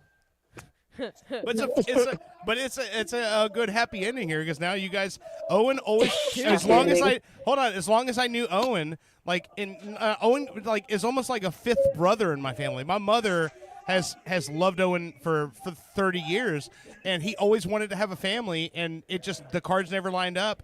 And then it's like he always wanted to be a dad, and now he's like, what the fuck was I thinking? 'Cause now he's got Brittany has a 4-year-old coming into the relationship who it's Owen's son Jackson, and then how he has 2 biological. So he has in the span of the last 4 years now, Owen has 3 children that he is at home with right now while you're here on the show. Yeah, one that's still breastfeeding, so I can only imagine how he's acting right now. He's got his titties out. Owen's at home with his titties out. Somebody's squirting. they got like tits you can buy, right? You can like Yes, fill but up you with. put like the woman's breast milk in there. Well, no shit. Yeah, they showed that This is on my Meet the TG Lee Parents or titty. Meet the My Fockers. TG Lee titties. I spray painted it black because the light fucks the milk up. It lasts longer if the UV rays can't get to it. Oh my god! Oh my god! You don't want no sunburnt titty milk. Oh god! Spray tan don't count. Okay, so I think this is a pretty good hazing. We got Jackie understands, and listen, Jackie knows me better than probably anybody. I'd say better, as she knows me better than anybody in my life. As far as like, Jackie, you didn't expect to come on the show and it not be this, right? Yeah, no, this is what I expected for sure. So let's get into Austin Coffee a little bit. So obviously this week we lost Dave Plotkin. I want to throw that out there. Dave Plotkin, this was so 2004 was when Austin opened. You and the family bought it in 2006, right? 2005. 5. Okay. Pretty So sure that was what- around that time, Dave Plotkin was a DJ for WPRK 91.5 in Orlando, Rollins College Radio, and he actually did a marathon. He attempted the Guinness Book of World Records, and he did 110 hours straight broadcast. He actually broke the record, but didn't know that someone in New Zealand was doing it at the same time, and so they knew that he broke it, so they went an hour longer, and he didn't make it the record. But yeah, and so that was at the time that was happening. Rollins College is literally like walking distance from Austin Coffee, so Austin Coffee has been a super important part of that area of town because all these college kids from Rollins would come to Austin and they would study there. They would get their coffee in the morning. They would hang out there. And it became like an artist hub. It's literally the first co-op I was ever involved in because it was the first time in my life I'd ever walk into a place where I was like, I look around the room and everyone there is an artist. Everyone there is doing something. Everyone there has a project they're working on. And then all of a sudden, like, people discredit the whole just the idea of having that many creative minds in one room makes us all better, and it absolutely fucking does. I've never been my career and my music and my life as an artist was never as good as it was the day I walked into Austin Coffee and Film. 100% promise you that. I had never been on a US tour until I fucking walked into Austin Coffee. And that is because we all made each other better. Yeah. Absolutely Iron did. sharpens iron. And that 2006 year was the best year of my life because all of a sudden, all of us, it was like almost like we all figured out a Konami cheat code, and all of a sudden, all of the bands in town that we were all part of and all of our friends, it just clicked. And next thing you know, it all worked. And next thing you know, every single fucking band that hung out at Austin, we were all on the cover of fucking Orlando Weekly. We were all getting written up. We were all touring. We were all being picked up by national bands to be their opening act. We were all everything just happened. And that whole like WPRK marathon most of us were hanging out in Austin waiting for the other guy to finish so we could go down and do our fucking performance and come back because we were all trying to help Dave stretch that 110 hours out, which was really fucking hard. Sid Zed was the MVP because he did 2 broadcasts of 30-minute sets. So in that 110 hours, Sid Zed played twice. Whoa. But it was like that whole and then the summertime hit of 06 when you guys bought and we did the first I4 Fest where it was like the first in Orlando that I know of, independent music festival all day July 4th, all independent bands all day long, 2 stages at Austin, inside and outside, and literally all of the bands I just all of us are still doing something somewhere, you know? Yeah. And all because some dude jerked off in the corner. That's a magical come. Well, that didn't happen in my coffee shop. Oh, okay, fuck it. Jackie. I'm sorry, I Yes. fixate on things. Jackie. Yes. Can you tell the story about the condom in the parking lot? Oh my God. So, okay, we bought the coffee shop. They had a system in the way they did things. Some things made sense. So, we didn't want people taking trash out at nighttime to the dumpster, because shit happens in a parking lot. Of course. So they would leave it for the morning, and whoever opened in the morning would, take the trash can on its wheels out to the dumpster and empty it, blah, blah, blah. Well, 6 days a week, that was me. So I'm sitting there walking the parking lot, and I'm just pushing along, and there's a fucking condom in the middle of the parking lot. And my head immediately was like, fucking dirt. So I'm texting him, dude, pick up your shit. Don't leave condoms in the parking lot. I'm trying to, fix our image here a little bit. And he comes back at me, he's like, what do you think it's me? And I'm like, come on, I'm sure it's you.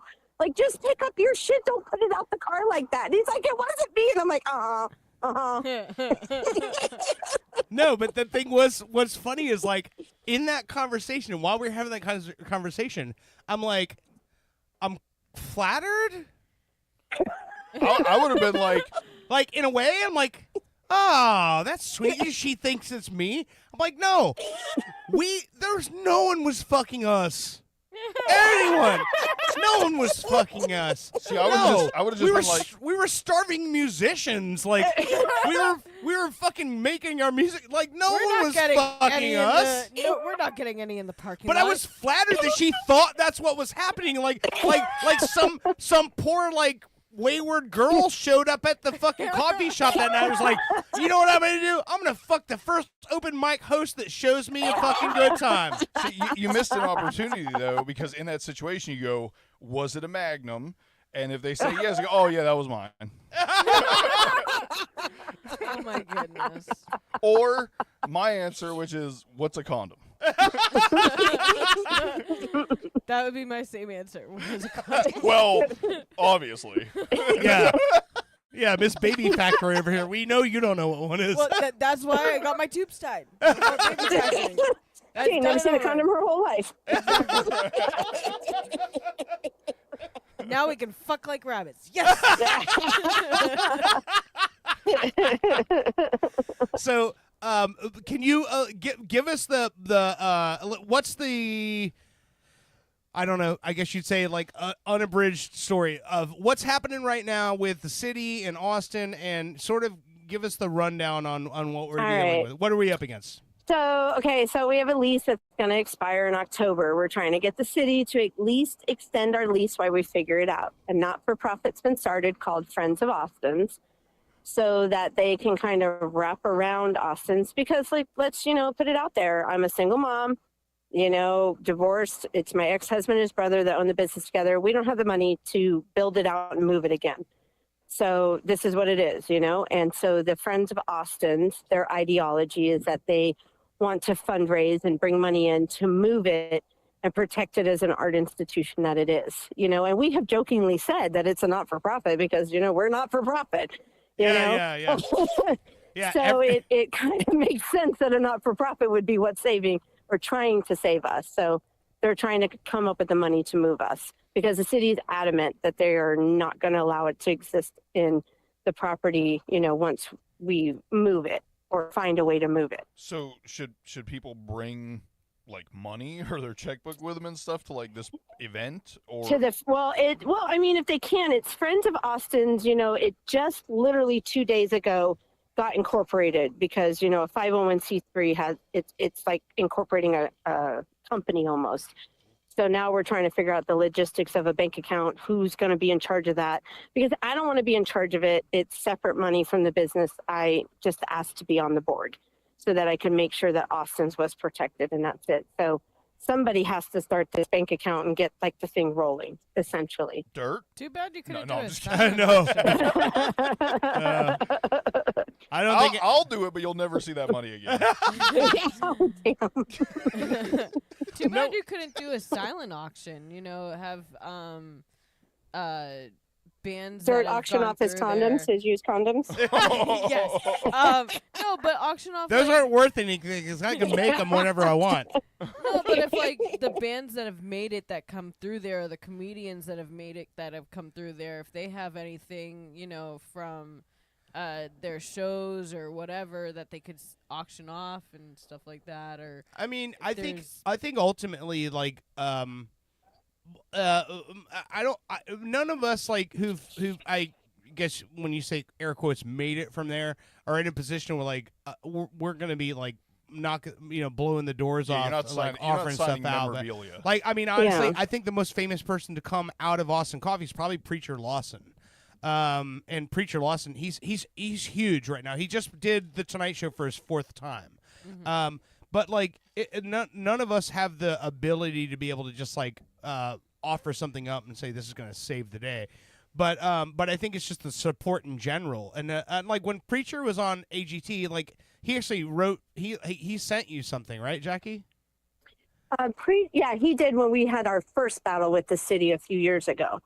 He said something in support of Austin's. But actually, years ago, right after Preacher made it to number 2 on AGT, Nathan, one of the casting people from AGT, reached out to me and said, "Hey, listen, is there people in Orlando that should deserve to skip the line?" So for years I had like a private number where I could send talent to him that deserved to skip the line of AGT and get to like the second round of auditions without having to stand in the longer lines. That's because fucking they awesome. actually respected what we were doing over there. That's awesome. And also another person, for those of you listening, Matt Ills has been on this show multiple times. And Bushy being a big hip-hop head, it was funny the first time that Bushy talked to Matt Ills because Bushy's a giant hip-hop guy. And he's like, holy shit, Matt Ills respects my opinion. But Matt Ills started he started Monday Night Raw. Well, he didn't start it, but He didn't start it, but he definitely helped give it the street credibility it needed. And remember, he had a show on MTV called Grind Time. Yeah, exactly. Grime Time You Now. know? Yeah. Yeah, Which he so sold he's that the to reason- Red Bull. Yeah. Yeah. Yeah, And- he knows what he's doing. Yeah, and that was every Monday night. They would have a DJ on stage, and if you were an MC in town, you sign up like an open mic, and you get your time. You go up on stage and you freestyle with the DJ on stage, and you talk about like making or breaking. Like that was the whole thing. It was like ciphers that used to happen like down on Orange Avenue, by the vegan hot dog cart. And then they brought him inside to Austin. And It's still a thing. And you talk. It still is every Monday night. Yes, Every Monday night, It still still a thing. happens every Monday night in Yep. Austin.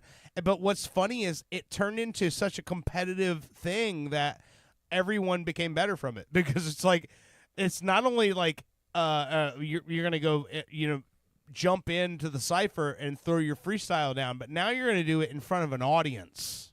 Yeah, my favorite story actually out of the open mic hip hop was Bushwick Bill. Yeah, I Bushwick believe Bill it was from NWA came out, and he was from we Ghetto. had- He was from Ghetto Boys, but Ghetto Boy. Yeah. Sorry, we had some up and coming rapper that was in the audience, and his manager wanted him to go up, and he didn't want to go up. Thought he was above it, and so Bushwick Bill went up and totally spit on the mic and served this guy, and the manager thanked him and said he needed to be humbled. Very nice. So, my favorite story. And by the way, for anyone who doesn't know, My Mind's Playing Tricks on Me by Ghetto Boys. Bushwick Bill on the album cover has they're rolling him. Bushwick Bill was a little person. He was a member of the Ghetto Boys. He had been shot in a drive-by and He only had had his one eye eye. shot out. So he had one eye. And so the cover of the album cover, My Mind's Playing Tricks on Me by Ghetto Boys, is the rest of the guys rolling him out on a gurney from the fucking emergency room with his fucking eye patched up. And he's rest in peace now. Bushwick Bill's passed away, but he was a little person in hip hop, and he literally showed up at Austin Coffee and fucking battled people. Like literally, when you talk about like hip hop fucking royalty, like this is a guy from before. I want to say royalty. I'm just saying this was back before MTV played rap videos, or back in the day. Like he's a guy who's literally been in this business. Like I mean, like I said, I'm not talking shit. I mean, that's awesome and amazing. Yeah. I would have a hard time saying rap royalty. Okay, well, fair enough. That's No, a I bit- get a I get bit that. far. Yeah, I get that. I get that. Yeah. But for a little coffee because shop, I'm the authority.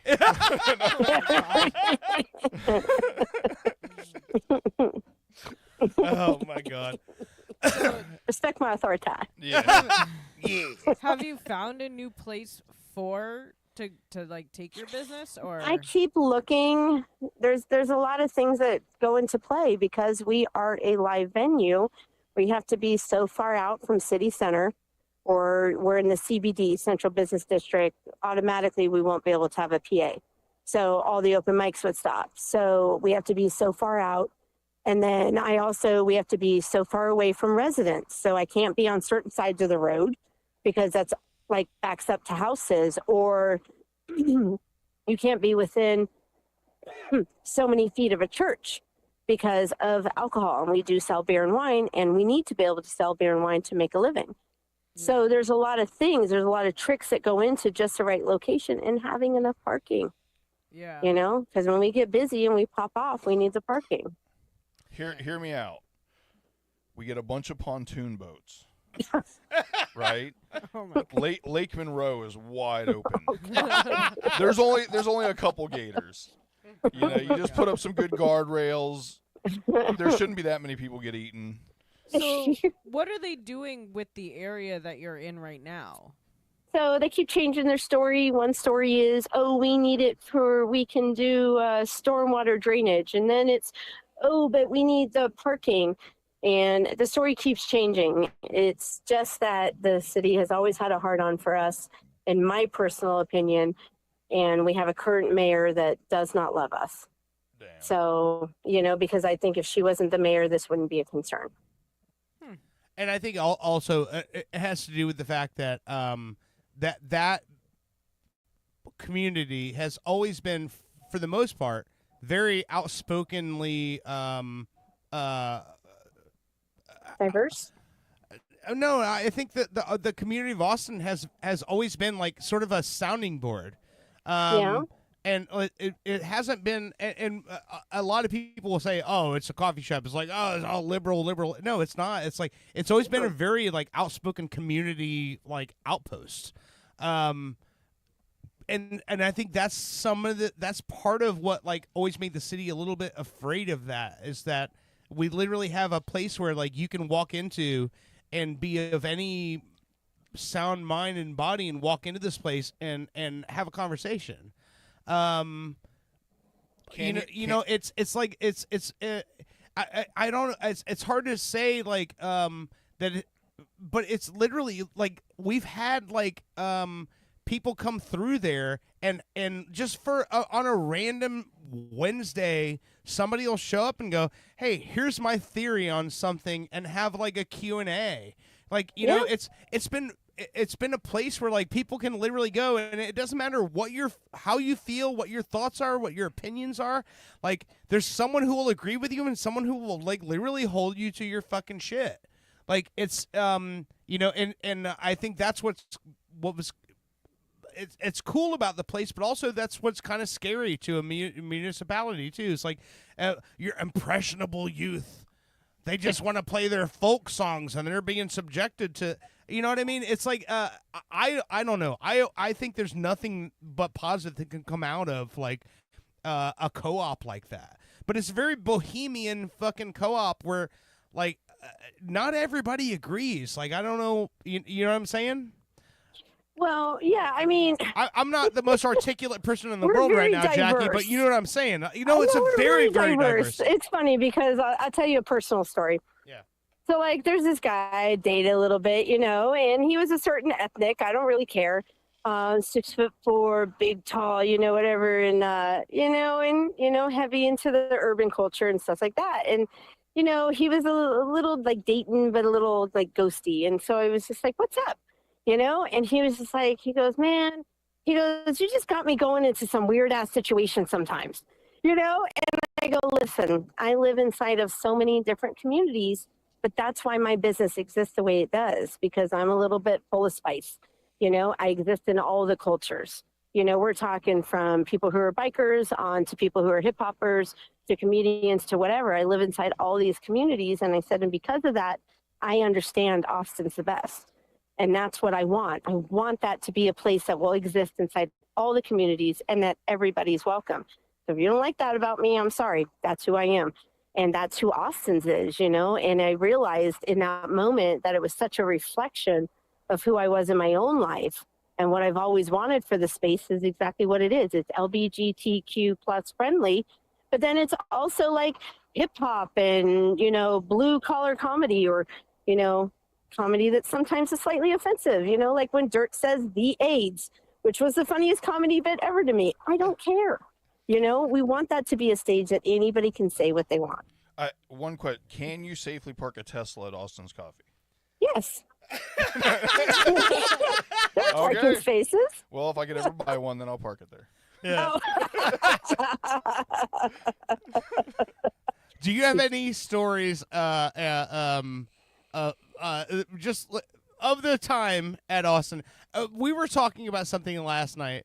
Do you want to tell the story of the first company Christmas? No, keep in mind, I never worked there. I was just a host. I was just a host, and I put on a ton of shows. And I would come up with like, "Oh, you guys don't have anything going on Thursday. I think let me try to do a dating show." Like I would just come up with random shit. I'm sorry. Yeah, I would do and so when they would do their when they do their company Christmas party, they were like, and I would get invited, and so you want to tell that story about the first company Christmas party you tried to throw? So we did it at one of the partners' house, and we did Secret Santa, right? And we involved the host because there was only a handful of us that worked there at that point. So we involved the host, and if they wanted to participate. So Dirt was like, sure, and threw his name in the hat. Well, he got my employee Trey. And I'd known Trey since he was 16 years old, you know? And at this point, Trey's like, I think 19 or something. And Dirt got him, and he made him a rape kit. Jokingly, but he had like duct tape and I made a gag gift, but it he didn't know gag, it was. But he like did titles on it for when you gotta get her, you know. He didn't know it was to for shut me. Up and So basically, what I did was I made what looks like came out of some hillbilly's fucking shed. Yes. So the whole box, the way it was designed, like the way it was, all like letters were backward. He opened this thing up and he had no idea what the fuck, and it was like a spool of rope, some duct tape, a rubber mask, and a daisy razor in a box. And he's just like, what the fuck is this? And he's like, this is a 19-year-old kid. And it's like, once he realized it was me, then he laughed his ass off. And then he was like, he's like it was like Yankee like swap, and it was like, oh, do you want to pass your gift to the next person? He's like, no, I'll keep it. So he fucking took it home and put it under his fucking bed. But it was just me to drive home with it. me trying to make a fucking comedy joke. But like when he opened this gift, and it looked like like if you were like opening up a gift box where like it opens up, Yep. but it was like just a cardboard box, and you're like, oh, what's this? And then you open it up, and as soon as you open it, it's like all inside of it was like, oh, you need to go to church. Like I made the whole inside of this thing look like the ramblings of a fucking madman. Oh my and it was God. like letters cut out from boxes, and like and so he like looked around the room, and it's just like you got that moment where he looks around the room and he just goes, and he was trying to connect to somebody in the room, just going, "This is real, right?" like I fucked with him so fucking hard, and it's funny because me and Trey are like, every time I see him, and I go, "Hey, what you do with that fucking box?" And he's like, "Oh, can't bring it in the fucking house, motherfucker!" Like that sort of shit. Oh my god! But also that night was also the night that somebody had one of those tennis rackets with like you press the button, a bug zapper tennis rackets, and we had one of those, and we were in the backyard after the show or after the party, like, and Chris Cucci, Post Records Chris Cucci, was playing with it, and he's like, "Oh no, it's like you can't touch the element inside. There's a screen, you can't touch it." He's like, "You can't shock yourself," because I was trying to shock him. And he's like, "Look, I'm putting my hand on it right now. You can't shock yourself." And I poured my beer over his hand while he was on it. He jumped so fucking high. I didn't even know he could move that fast. Wow. You know what we call those things, right? What's that? A popka cardio. A popka cardio. That reminds me of Fluffy, how he made a gift basket for his black friend that had all like the stereotypical watermelon, orange Fanta, and shit like that. And then he's telling the story, and he's at another one of his gigs, and this guy comes up and says, "I have a gift basket for you," and it has like all this stuff against Mexicans, like you need to get your green card and all that shit. That's fucking great. I don't have to worry about those anymore. Yeah, it's like now, I make one of those gift baskets and I get canceled. Yep. Like I thought about that the other day, and I'm like, my whole first routine that I used to do, my first hour I did in comedy at Austin, I'm like, I look at that now, I'm like, there's no way. Well, I told you about Joe. I was like, "Hey, Joe, remember we used to do that ukulele bit? You know, the song, I just want to come on her tits. That's it. Nothing more." I was like, "You should do that again. That was really funny." He goes, it doesn't quite hit the same 20 years later. In the 40s, and I was like, "Oh, fuck, you're right." I don't know. I think come on tits always hits the same. Splat. There's so much of the stuff that we used to do back then that like and it's just that, you know, times change and things don't hit the same way anymore, but I look at that so much, like when I'm looking at like material and what I'm even like with the show, you think about it, like we can go so fucking hard on some things and not on others, and it's just that's the time, man. The fucking what did you say? The climate changes. Yeah. SBK is coming back to Real Radio, or come back to Orlando soon. I love doing radio again. And me and him were talking about it. And he's like, "Yeah, man." He's like, "You know, there's things that are different that you can't really do anymore. But at the same point, it's like." Other doors open, and he's like, and I'm gonna run like full force through those other doors, and that's kind of what you have to do, is like figure out where your spot is, you know? Yep. Yeah. Yep. Times change, but you have to change with them. Yeah. But so we're looking really, really forward to, and I'll say this, Bushy, you've never set foot in the doors of Austin Coffee, correct? Not that I recall, but that doesn't mean I've never been there. I can tell you, Well, you I've weren't never Christian been. laying outside the front door because somebody got you too drunk the night before. Oh, fuck. Yeah, Dirt has a nasty habit of, taking good, clean people and turn them into whiskey drunks, you know? No, that wouldn't. It would be the other way. Oh, man. Let's just say I'm not easily influenced. It might be the other way around. Have you ever partied with him? Dirt? Like every day for like 5 years, but just a little bit. You've never gotten drunk? Oh no, I'm drunk right now. Okay, hold on. What she's talking about is something different, though. No, what she's talking about, and I'm gonna say right now, what she's talking about is Roofies. people. No, is people who thought that they could hang.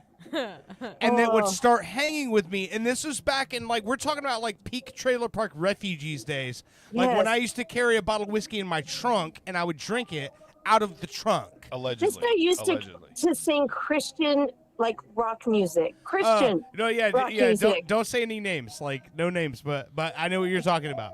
But yeah, but what she's talking about is there was times where there was people who would start hanging out with me, and they would think that they could hang with us, and then next thing you know, Jackie would come into work, and they would still be on the sidewalk. Drunk. And it would scare me because I would think it was like a homeless person laying by the back door. And I'd walk up and I'd be like, come on inside. Oh my You know, because I knew Have some exactly what coffee. happened. That dirt got them too drunk and they didn't know where to go. So they just came to my back door. I want to be clear. I never left anyone anywhere. Like it's not like I was like, oh yeah, I'm gonna get you drunk and leave No, you you in the didn't parking leave, lot. but they get so drunk they didn't know what to do, so they'd wander until they found us. What would happen I know is this place. they would start leading a life they knew nothing of, and then once that life led them to that point, they would not know how to handle themselves, and that's kind of what we're talking about. Sounds like there was a sign on the back door that said "Dirt Strays."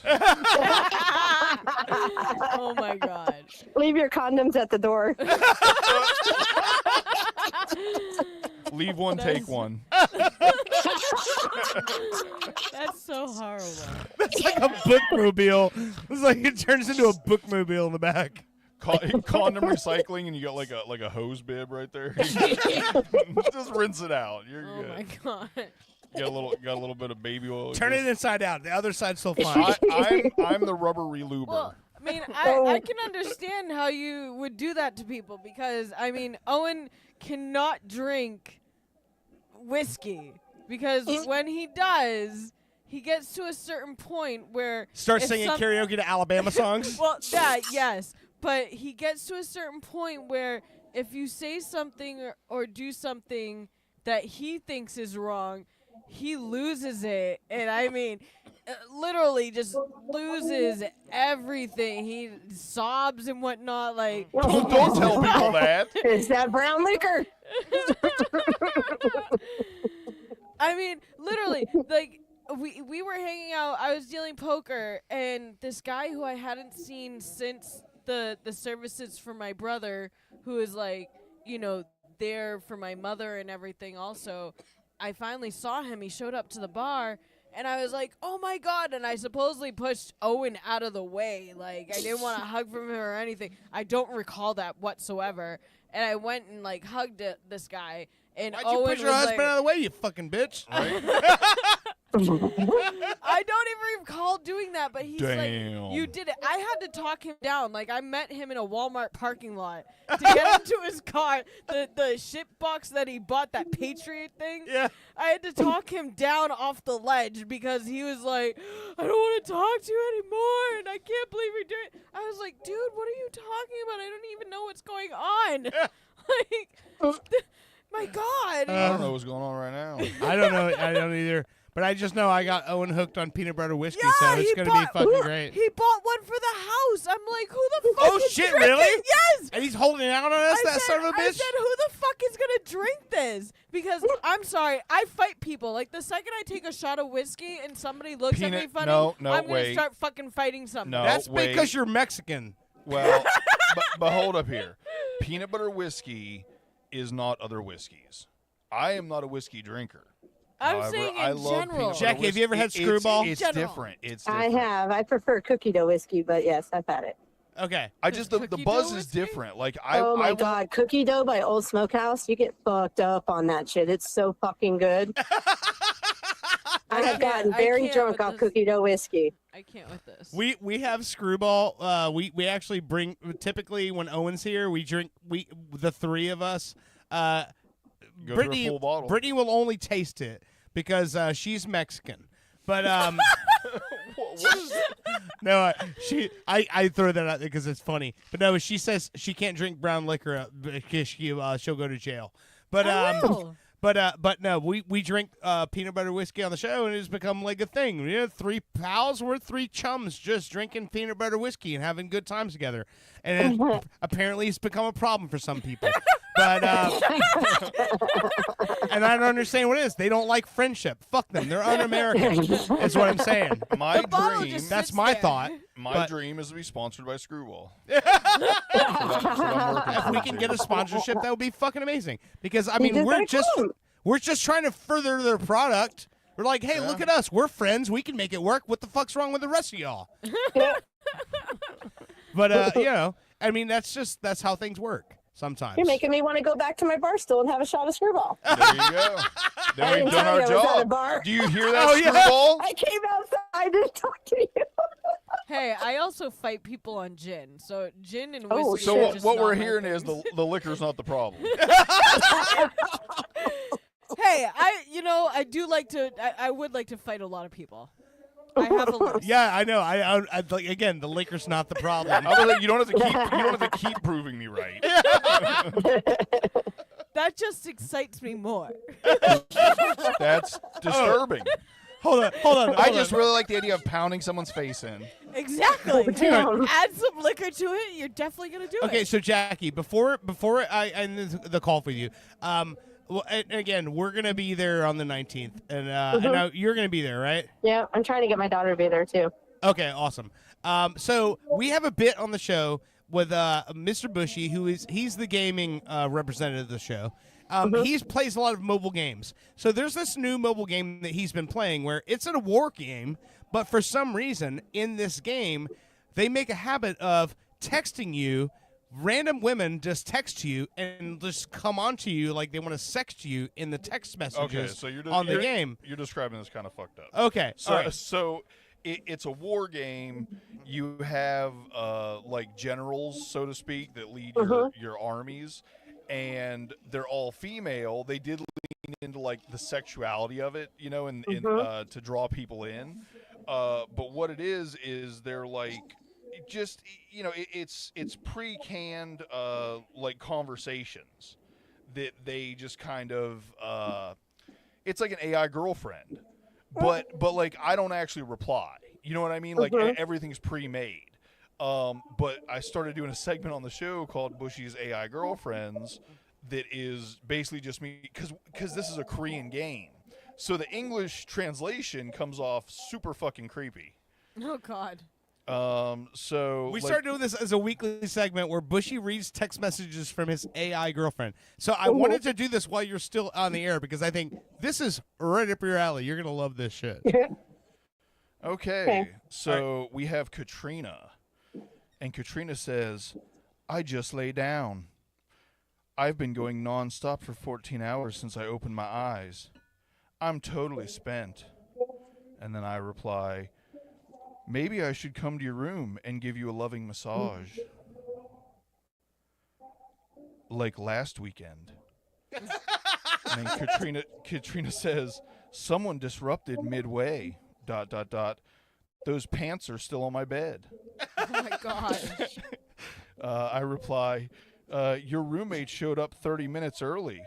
By the way, those were my favorite pants." Wow. Wait, are they her pants or the roommate's pants? My pants. My pants got left because the roommate showed up 30 minutes early and apparently interrupted. So Katrina replies, "That's too bad. Maybe next time you can lock the door, or we could go to your room." I reply, "I like the latter idea." Oh my God. Katrina says, "Picture this: policewoman bursts in and discovers something naughty in the room." Picture this. Why would you want? No one would picture police bursting into the room in any fashion. I arrest you on the spot, getting you handcuffed to the bed, and ... And I reply, "Yes, ma'am. You discovered my big gun." Oh God. Katrina, what should I do? Take you back and interrogate you thoroughly? Oh God. Or deal with you right here? I reply, "I won't file any complaints either way, officer." Katrina, "Ah, no. The toy under the pillow should still have some power left." Oh jeez. Why was there no strip search? Well, I assume that's happened. I'm cuffed to the bed and there's a toy coming out. I assume the clothes are off. Yeah, that toy's going in your ass. We all know that. Yeah, peg me, daddy. Yeah, but you got to bend over and cough mommy, so we can mommy. see all the holes. I meant mommy. So the toy under the pillow should have some power left. I reply, well, why not share the fun? Don't keep all the pleasure to yourself. So apparently, yes, I want the toy. You want to be pegged. And then Katrina replied, don't forget that you're just a suspect. Take this and go have some fun. Sexy pic. Oh my god. And then the pictures are so graphic. Like you can see like lips and all that. Like it's ridiculous. And also, I just want to say what I've learned from this game so far is that Asian people think that Americans are like really fucking lame. I know. I was like, I can write that better. I'll be honest with you. I'm trying to give them an order of like the least creepy to the most creepy. So this is only week 3. Like we are scratching the surface. There's some of these that really go pretty far. Oh man. All right, so we're gonna have to do a live Bushy's AI girlfriend at Austin. I don't know. She sounds like she died down a bit. I don't know if she wants Bushy there anymore. Okay, Jackie, at the shop when we do the live show, we're gonna do a live Bushy's AI girlfriend, and I need you sitting on the panel because I want your you chime in. And Okay. and I think you can like maybe throw some things in, or maybe this AI girlfriend could be a better creative writer. Maybe we have her read the girl part and me the boy part. Oh, there we go. Okay. Yes. Can I ad-lib? Yeah. Okay. Oh, no. That's what we're gonna do. Oh, this is gonna be great. Oh, goodness gracious. Love it. All right. Jackie, All right. thank you so much for being on You're the air. And welcome. also, listen, thank you so much for being part of my life for 25 fucking years. You too. And thank you so much for making Austin what it is. And we're hopefully going to keep this fucking rolling and find a way to continue this because I don't know, it's too important to not continue. So yeah. We'll be agree. yes. So 2 weeks from tonight, we're gonna make this happen. It's gonna be a live show. Everyone in the audience, can participate in any way they want, and we'll just make this a thing. And hopefully, I think we gotta be careful with the in any way they want to participate. no. I mean, I'm pretty. Oh, they can participate all over me. It's a blue venue. It's Just yes. not in the corner. I was about to say, just give me a corner. I'm good. Oh my god. Corner and a mop. Yeah. Oh my god. Owen said so Owen put on the flyer, which we have not made public yet, which we will this week. But Owen put free beer on the flyer, and I go, you can't put that. Like Austin's not giving free beer, and he's like, no, I'm gonna buy some beer that I'm gonna give away as prizes for when people And I go, you have to put an asterisk because people are gonna show up thinking Austin is giving away free beer, and he's like.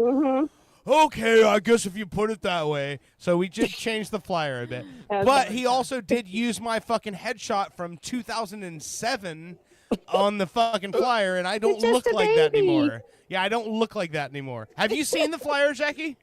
That's like your Tinder profile, right? Before Tinder, right? No, and all of you guys.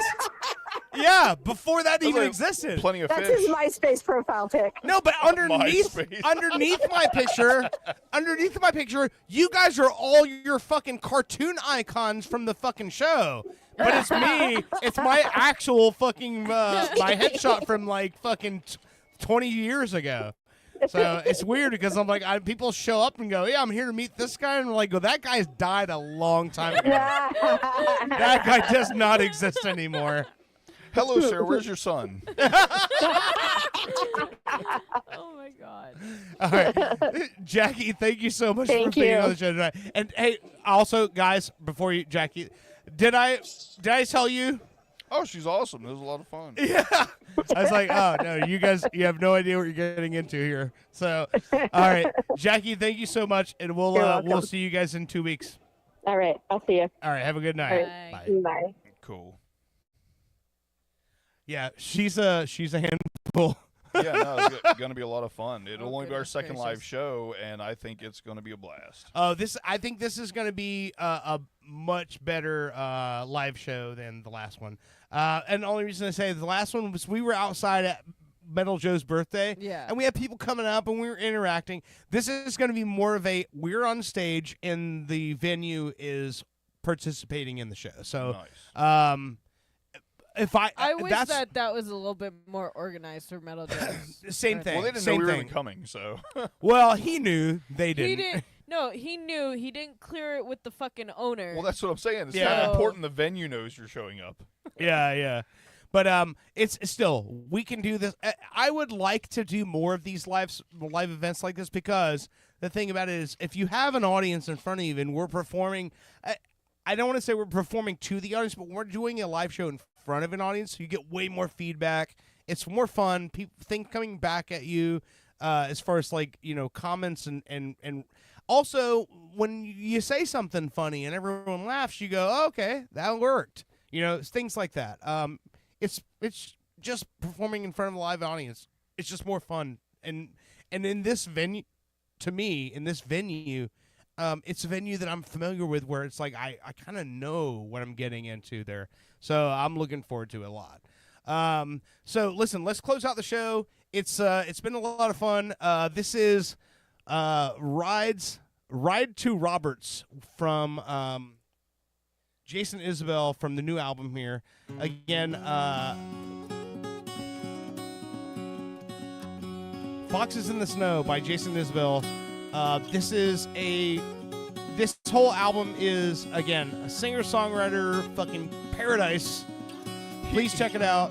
He looks like any Republican news guy. Seriously, tell me I'm wrong.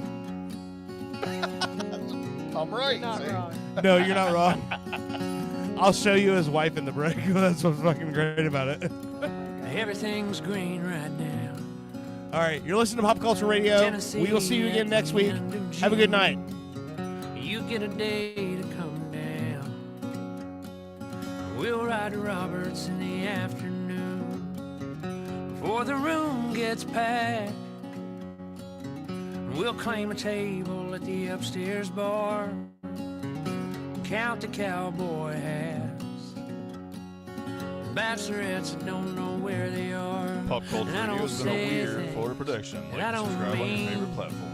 You're the best thing I've ever seen. You can have my money if you spend your own.